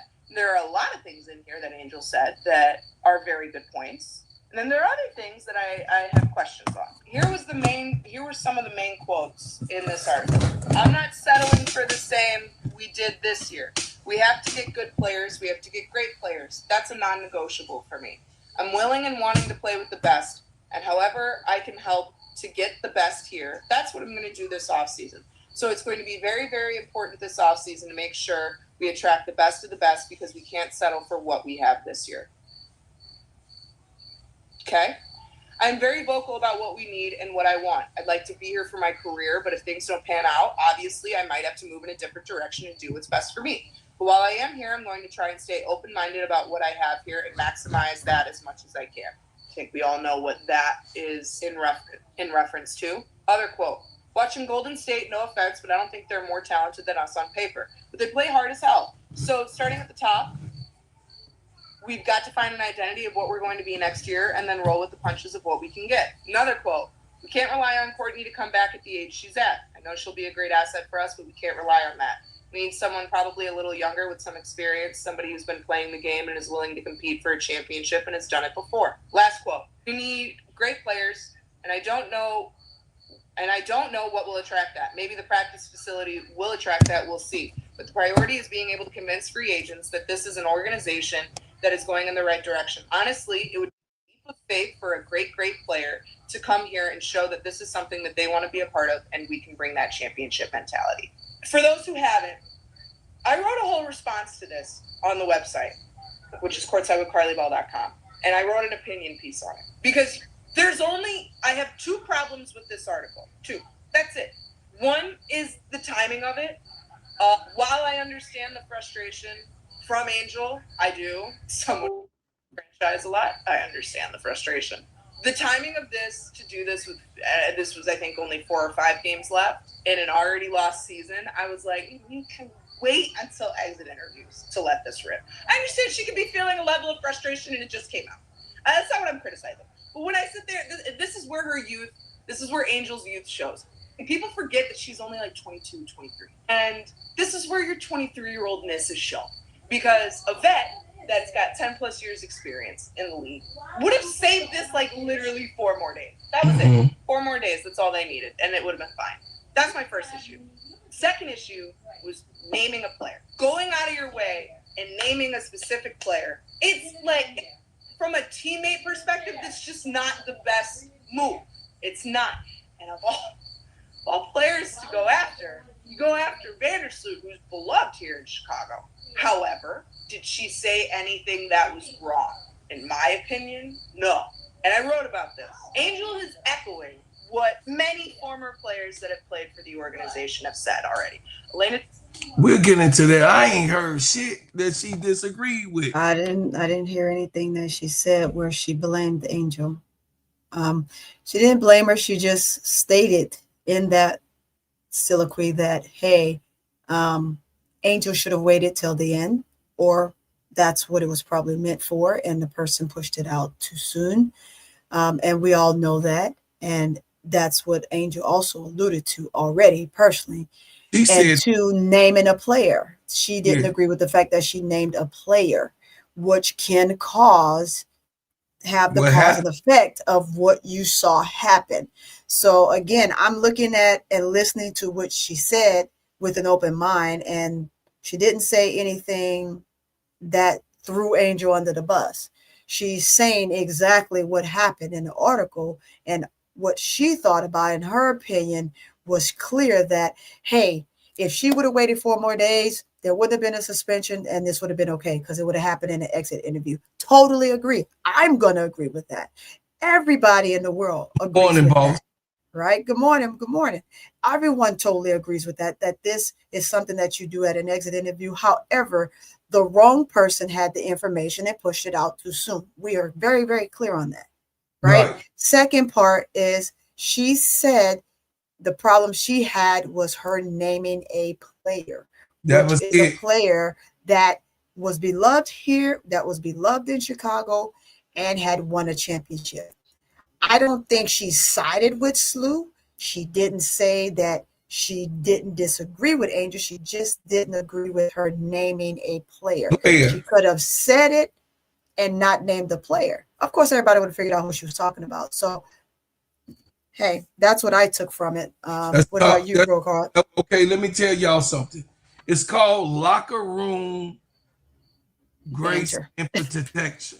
Locker room protect. You always protect your locker room.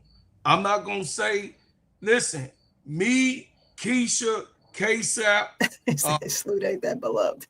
listen, me, Keisha, K-Sap, Sister Tony, and Brother Duvall is a team. For me to say whatever I say and name one of them and whatever I'm saying or feeling, that's letting it out of on our team. If I have a problem with someone or one of us as a team member, it is not for me to tell you guys who's. If I say, well, I think that my takes is the best, it's the prominent one, and I think something so and so is lacking on their takes, and they not really giving what they need to give. I mean, that's not for you guys to be knowing. It's called locker room protection. This has been going on since sports have been invented. This is what we know that is to be protected. But Angel had enough. So in her frustration and having enough, she said what she said, and we all standing on her. We know that she was right in what she was saying. But Cardi said she had a problem with two. Well, she really said one thing, but two things she had a problem with. Sure. One, it was too early. Two, naming a player. Naming a player. Not go in. She didn't go in doing that. That ain't nothing. Come on, y'all. We gotta. And if you remember, right. Angel said the same thing, right? Angel said the same thing. I apologize to my teammates in private. Here I am apologizing again in public, and I do understand that this is something that I will have to take and learn and grow from. And sometimes it's not so much the message, but the messenger. So she understands, because it came from her as the messenger, that it's not so much the message, because the message is the same. She said that the message is going to be the same, whether I say it now or I say it 4 days, 4 games down the line. The message is still going to be the same, but it's the messenger. I am the messenger. I put this out, and now I have to kind of take this in. So, we have to look at all angles and what everyone is saying and kind of put it all together. And so at the end of the day, they did what they did. I personally don't think that she should have gotten a half a game. A lot of people don't feel like she could have had the half a game, but the league thought that her organization felt that she should have. And so there we'll leave it at that. It's done. It's over with. We can only move forward from here. Well, I think that I agree with you, Sister Shell. Angel couldn't win either way. If she didn't, she wasn't gonna win. She wasn't gonna win. So I mean, like I said, Angel just said, "Fuck it." You know what I mean? I get it, because when you push, I mean, she a 23-year-old beautiful lady. So it says to name and salute. She says Salute is beloved in Chicago. The fans at the game show who they love 9/11 game. She tried to make Salute look bigger than Angel. Well, she a white girl. She gonna love her own race. T. Camilla. She gonna love her own race. She gonna put who they think is prominent or they people. You know how they work. Yeah. I mean, I ain't scared to say that. I mean, you can't blame her for standing up for her people. We gonna stand up for ours. We gonna stand up for ours. We gonna stand 10 toes down. Can't nobody get mad because we standing on ours. I mean, mano on mano. See, I'm a soldier. I don't expect somebody to. Okay, so we black out here, right? I'm gonna be honest with y'all. We black out here. I'm sorry, y'all, because I blacked out last night, but that was the reason why I did that. Don't worry about it. It's over with. Hey, look, we black out here, right?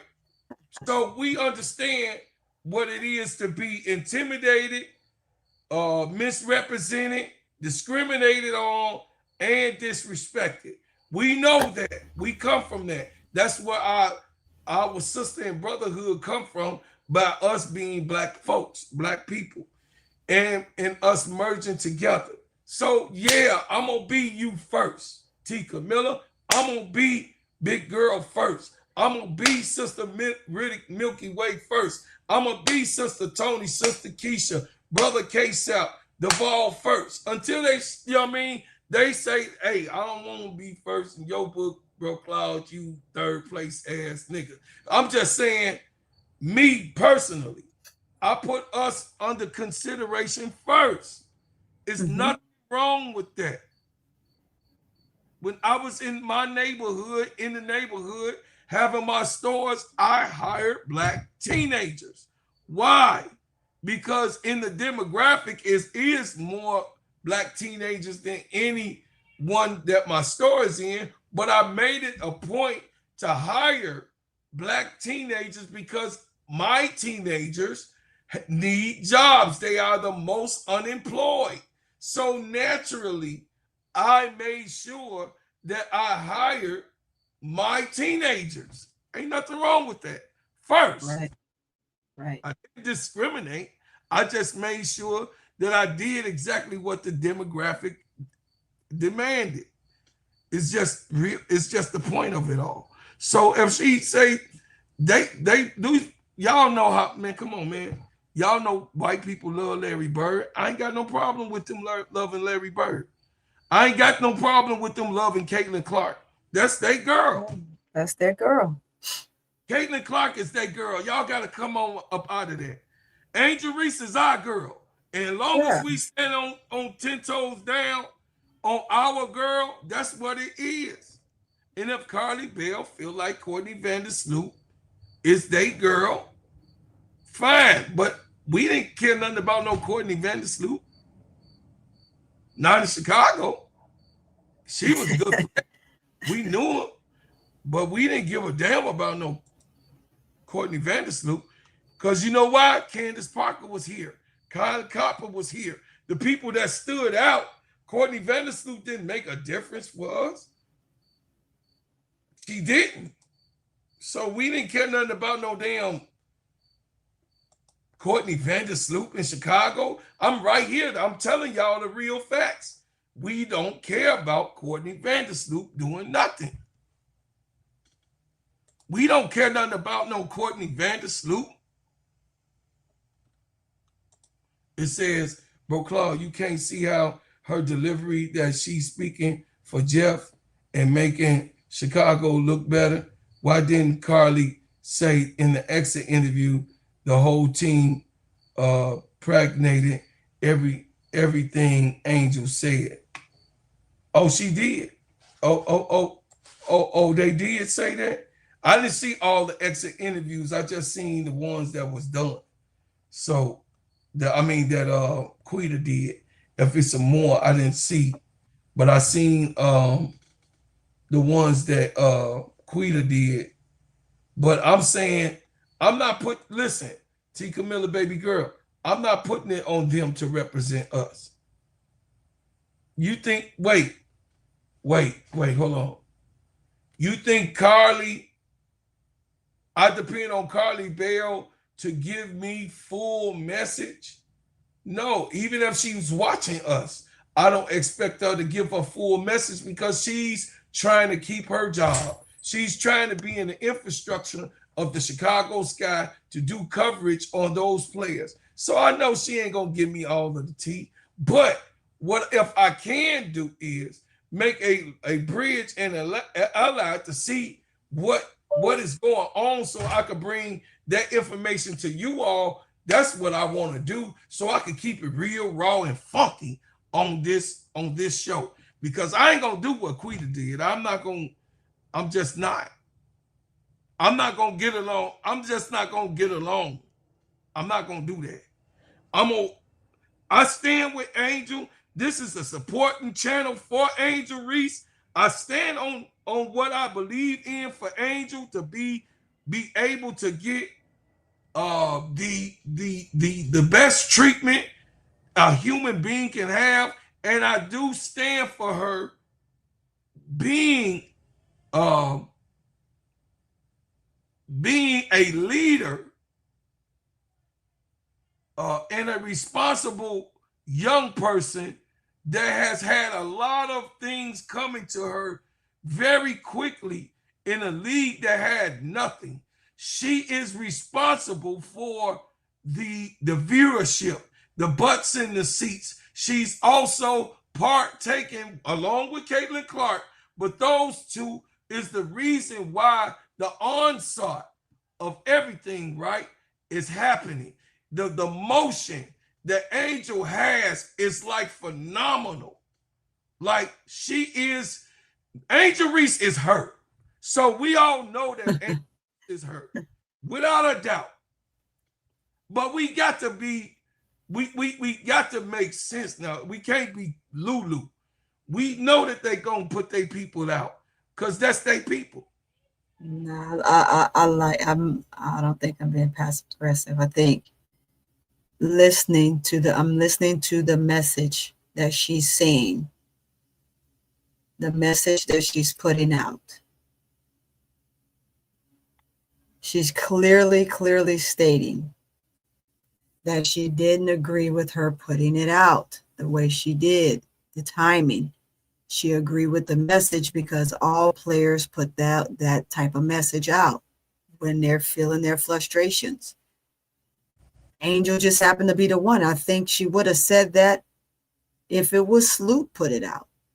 She would have said it. Now, the Grace, would they have suspended Sloop? No, the league probably would not. No, they wouldn't have suspended Sloop. They wouldn't have suspended Sloop because it's Sloop. Yes, they're wrong. We all know that they're wrong. Everyone knows that they're wrong for suspending Angel. We definitely totally 100% agree with that. Not taking nothing from that. I don't think that in her message she was covering one way or the other. I think that it's a piece for her to put out, something for her to talk about, to say, and try to reiterate what took place and why, and give her opinion. And her opinion was two things that she had wrong with it, but actually really one. One being the timing of the message, and two, naming a person.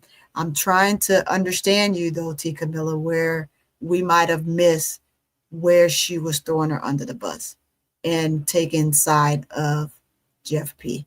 I'll have to go back and listen to it again and see if I can catch that for sure. Yeah. We ain't saying that she didn't do it. I'm just saying for what we heard, we got to still listen to the whole interview. I mean, the whole tape, right? So yeah, I'll listen to the whole thing just to be sure. You know, I won't listen to the whole entire thing so that I could get it, but I did not see what it is. Say Jeff Sneaky Sloop saw it in real time. Say some people in Chicago absolutely like Sloop. We can engage in revising history. Sloop was a part of the championship team.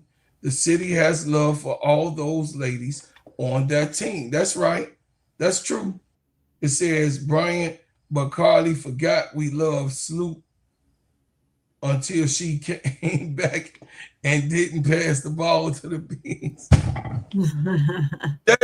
You know what I mean? I can't have, listen, it says Angel don't put it out. That she didn't put it out. We were right. She didn't put it out that day. It's the person that put it out. They did the article right after Sloop got hurt and released at that time. It was calculated. Yes, it was. I agree. It was very calculated. We definitely agree with that. Definitely agree with that for sure. Too. T. Camilla, definitely agree with that. It says cut that Israel Talks voice. Hey Keisha. It says, well, I listened to the whole Carly video and she was being very passive aggressive about Angel. She don't love Angel Reese. Come on, MR, keep it real. She don't love Angel Reese. She's just a reporter. She's here to report. She don't love Angel Reese. She doing her goddamn job. She mad because she wants more access to Angel, right? And she doesn't have access to Angel. She said it, right? So when you don't have access to a star, let's put it that way. When you don't have access to someone like Angel, and you have to get your information and your source from somebody else who put it out, you are going to feel some type of way. Yeah. Naturally. She don't love her like we do. We say you can't expect reporters to have the same type of love we have for her. Hell no. Come on, y'all. Y'all got to be real about this, man. So yeah, she said it, right? She alluded when she came on the air that she would like and that Angel should be more accessible. But would you find that when Angel is more accessible, things like this happen because everyone knows already that Angel does not hold her tongue. So they're looking to catch her up in any way, form, or fashion that they can.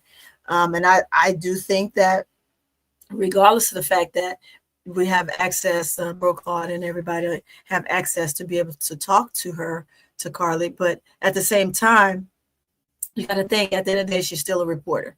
And she is still going to report how she wants to report, when she wants to report. That's what reporters do.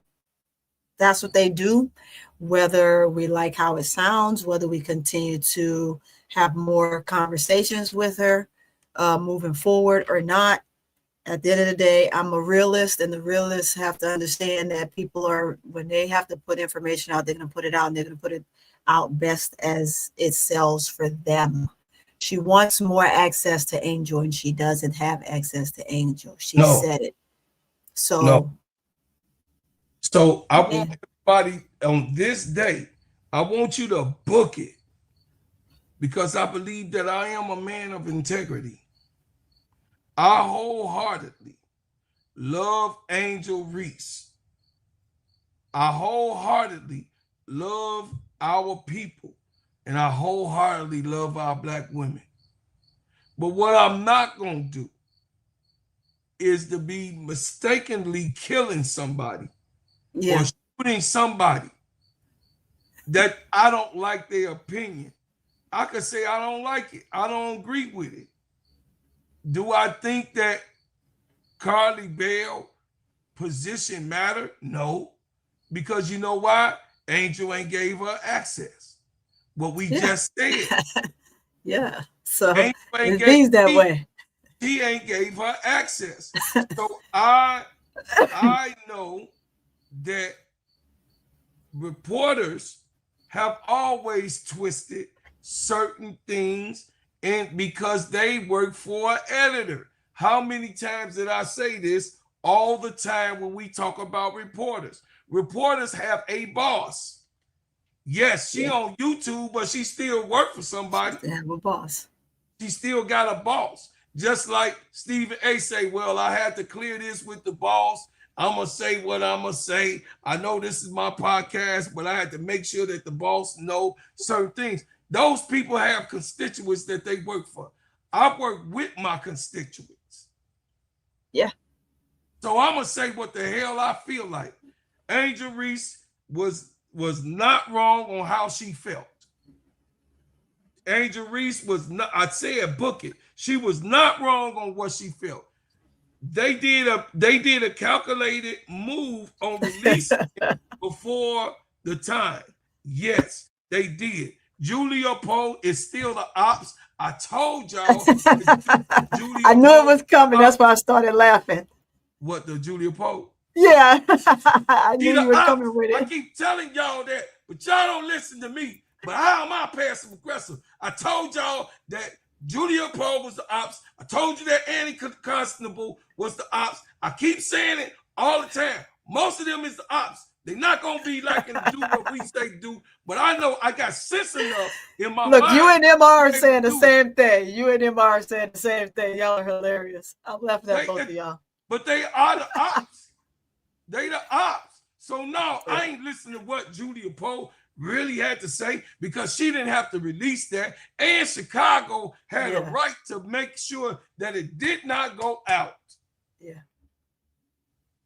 to the public until afterwards. But y'all gotta understand, this is a trashy event. Don't you know that the PR person is trash? That's what sells, y'all. That's what sells. They got to do what sells. It's a business even for them. They have to do what sells. Of course, unfortunately, it's Angel.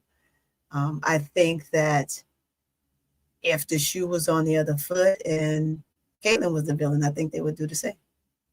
I mean, you just have to look at it that way. I know we're going to look at it as a black and white thing. Course it has a big piece to it, but it is what it is. The next wave is going to come in and you're going to find someone else unless they kill the noise.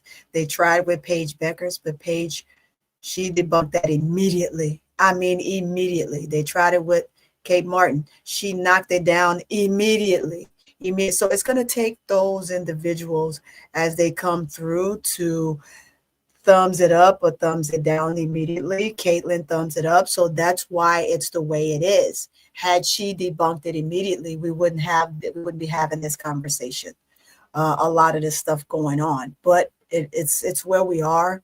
Angel is a person that voices her opinion no matter what it is, and sometimes what it costs, right?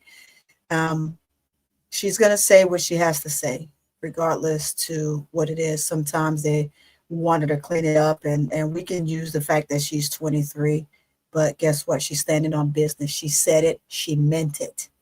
She meant it.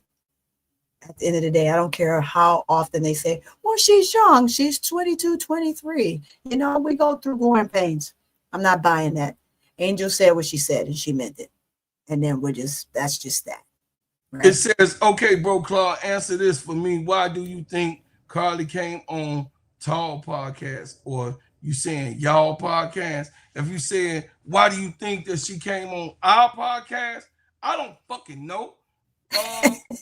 K-Sap talked to her, and then she came on a motherfucking podcast. I don't fucking know Brian Lewis. You know that Chicago about to come out of me anyway. You know you from here, B. Hey, B, look, I don't fucking know, but I know that I've had contact in the late of the position of what it is. I don't be glazing off of these motherfucking white ass reporters because they put us and disband us in the motherfucking news. But I guess that's the shit that your ass want to motherfucking hear that I don't fucking know. Don't crash out, brother. Don't crash out, brother. You made it come out, Brian Lewis. You better stop. Don't crash out, brother. Don't crash out. See, Camilla report her have a boss like I have one. Carly can be up there, Frank. Yeah, that's why I podcast, because I like giving my real opinions. It says, Keisha, I understand. You're right. I think I just got upset on how flip it, but you are right. I know that's our baby. We sticking for our baby. That's our baby. We aunties and uncles. I know. I need to listen and probably have the same woosah too. I know. We got you, T. Camilla. Trust me. That's why I've been talking to you the whole time. Hey, Brian Lewis, you better stop fucking playing with me. You know you motherfucking. You better stop coming up here poking the motherfucking bear. The Bears didn't lost yesterday and shit. I ain't 2 weeks in a row. Yeah, we know the Bears don't have no more skin left, and neither do you. Cut it out.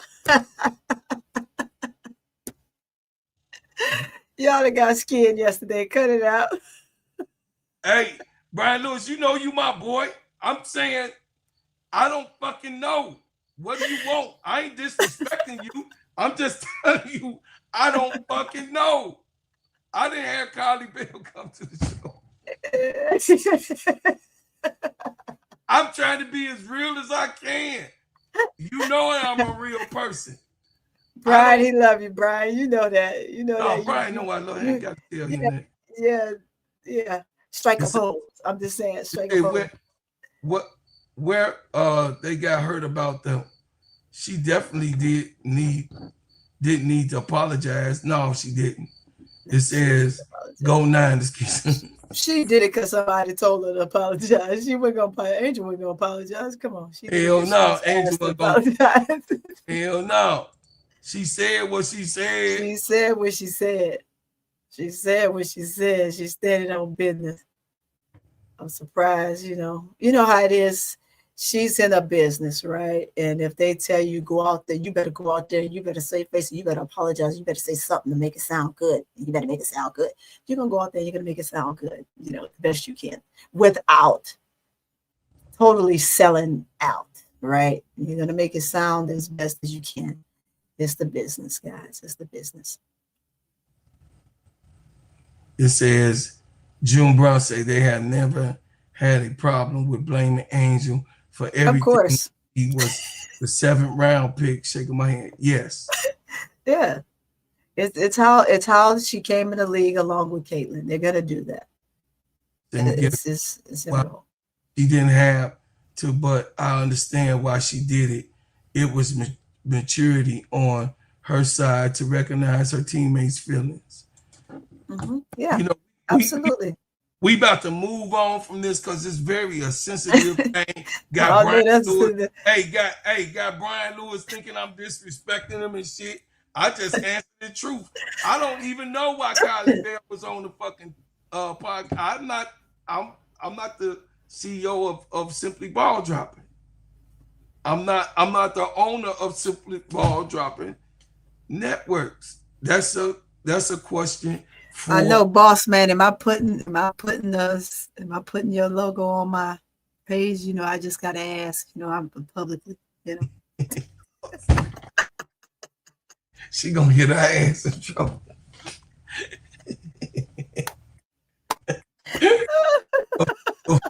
That's it, private. See, that's what I'm saying.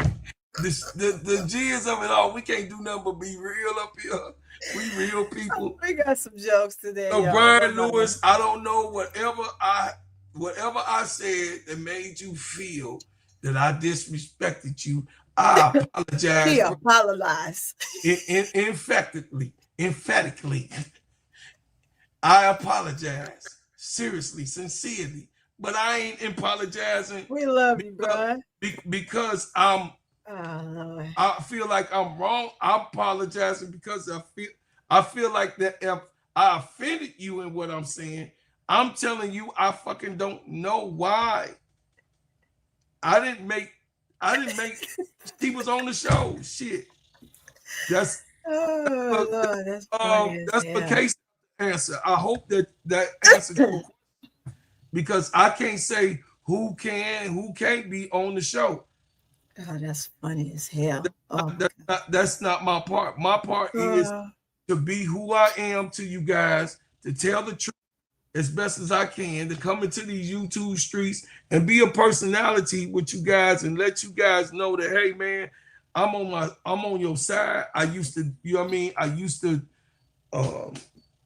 be in music. I have a history of being in arts and around people. I have a history of doing great things in my business, and I'm here because I love basketball. I'm also here because I love Angel Reese. I love her. So everything that I'm saying is to honor, protect, and respect Angel Reese. And I will do the same thing for any of you guys when I see that it's an outright national lynching or an outright national disrespect, that they're trying to jump on our people for no reason at all. For no reason at all. We got so many other serious things going on in the country. Black people right now getting jumped as if they the ones that shot Charlie Kirk. Right now. And we ain't did shit. We ain't did nothing to this guy. So right now, I'm worried about certain people that's in certain parts of the country that is related to me about stuff that's breaking out because they saying our people is the reason why at first when they tried to go with that thing that Charlie Kirk got killed and they jumping on our people say, bro, Claude, you're explaining too much. Either he is going to get It or he won't.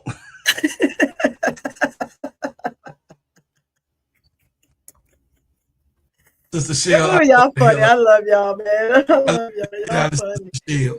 That was so funny. On a good note, it's Reebok launch day for Angel Reese. They're going out for the cream. Yes. Yes. I already said my son, they go get my shoes, baby. Go get my shoes. Go get my shoes. Hey, good. Hey, shout out to shoes. AR. Shout out to AR5. Shout out to AR5. To AR5. Shout out to our Nisi Poo. If y'all can afford it, people love him. Right. If y'all can afford it, go buy it.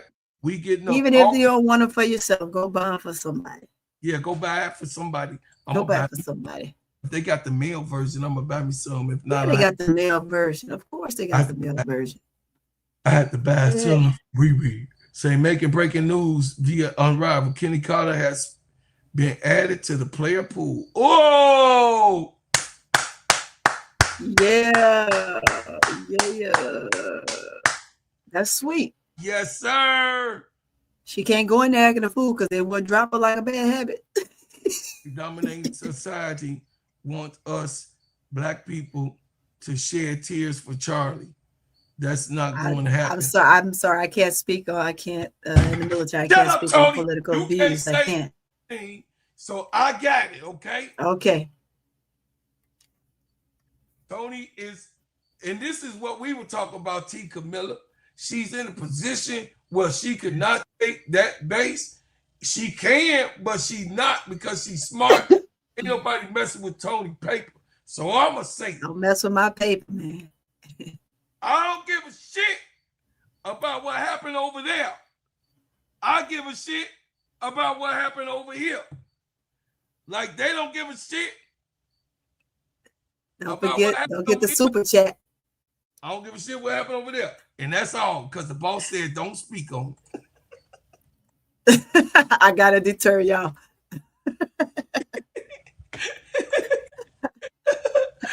The boss said y'all see me.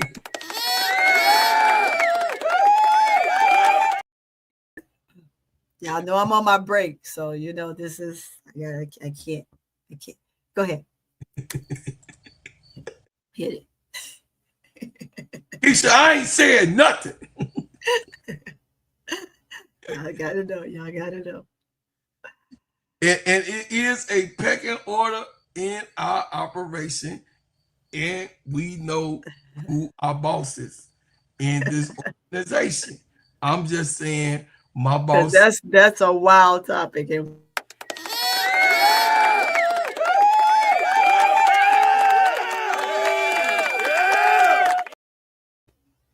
hey, I hit that by mistake, y'all. But that's the love that you're supposed to get, Sister Bernadine. Thank you, Sister Bernadine. She said, I love y'all. I love you too. I love you too. And that's my hug. Thank you. We love you too. Yeah, man. I love y'all. I thank y'all for supporting and I thank y'all for giving. I thank y'all for, you know what I mean, helping us out here on this channel. Listen.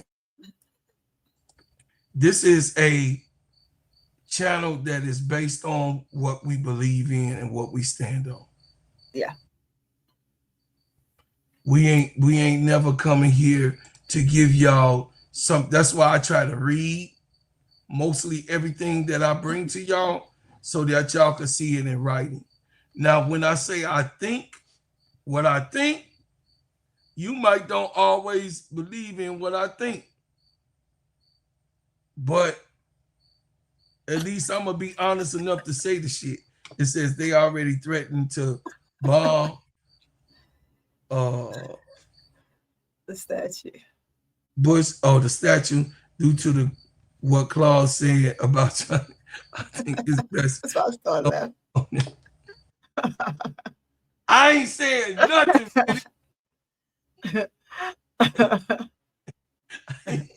I ain't the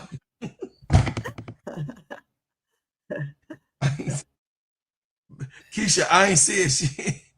I don't need somebody having me tied up on some pole talking about with some bombs attached to my that tested me. He said, this is because y'all put this on your podcast. We gonna take her out. No, stop it. Right. Ain't saying nothing. I ain't saying nothing. We ain't even finna play them games after this, after our sponsors. Let me tell you about the simplest way to get you in some WNBA and NBA action. Find your player, pick higher or lower, and win some extra cash. Pick between 2 to 5 players to fill out your pick'em entry. Get every pick right and win some much needed cash. Use promo code SteadyServe and receive $1,000 bonus in cash. Now that it's football season, follow Steady Serv'n ENT as I share my picks. Pick players, choose the amount, win money, make picks, win cash. Thanks, Underdog Fantasy, for your partnership with us, and thank you for using the promo code Steady Serv'n on Underdog Fantasy. Been experiencing my whip shea butter. Have you felt anything or came into a product like this? No. Yes, ma'am. And what do you think about the product in your own description? I think it is great. It smells good, feels good, makes you feel good. I Yes, love it. right. This is one of my faithful customers.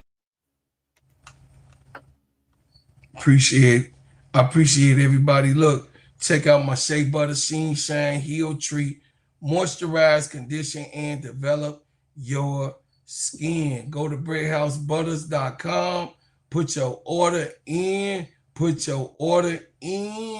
And we'll take gladly that 20. Listen. Still waiting on mine. Hey, oh yeah, damn, Sister Tony. Yep. See? You see? I'm going to ship it out right now. Claude doing me dirty. Well, Claude doing me dirty. I did. Claude doing me dirty. I am doing the dirty a little bit.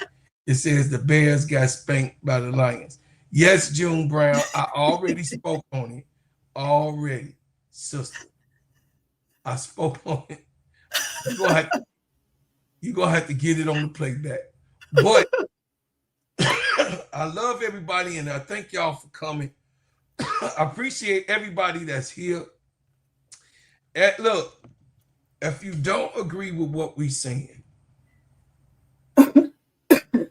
it's just our opinion. And your opinion is valuable too. So that's why you put it in the chat. We can't say that you right or you wrong. It's just how you feel. And it's about us being human beings and respecting one another or respecting one another's opinion and the way that they express themselves. Because, you know, NWA was my favorite group in the 80s. So I expressed myself with a little bit of shit, damn, and ass. You know what I'm saying? I might, you know what I mean, say What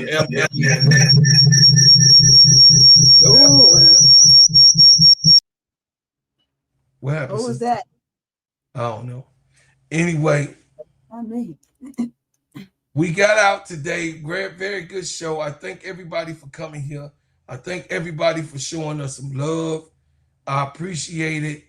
Hey, hit me in the comments. Hit Tony in the comments. Subscribe to our channels. Subscribe. Get that number up, y'all. Get that number up. Come on, right now. Get that number up. Tony is at 168. Please get it up. Get it up. Get it up. Get it subscribe up. to the channel and help our sister out in what we doing here. And then y'all already know to cut that ish Real Talk Sports with Sister Keisha and hit the subscribe button. The Players Club, y'all been doing awesome on. The Full Court Trio, you guys been doing awesome on. And I am at 2,317. I gained a subscriber while we've been on. So I appreciate you. Hit the like button. Hit the like button, y'all. I appreciate you so damn much. You people are awesome people, and I love y'all. And this is why we got the Monday morning review. Thank you. As we leave, as we came, with another banger. I love y'all so much, man. Hey, y'all, Brian Lewis was finna beat me up. I'm the king of the world. You You about to witness something that's coming out. Hey, I love you, B. Out of the ghetto.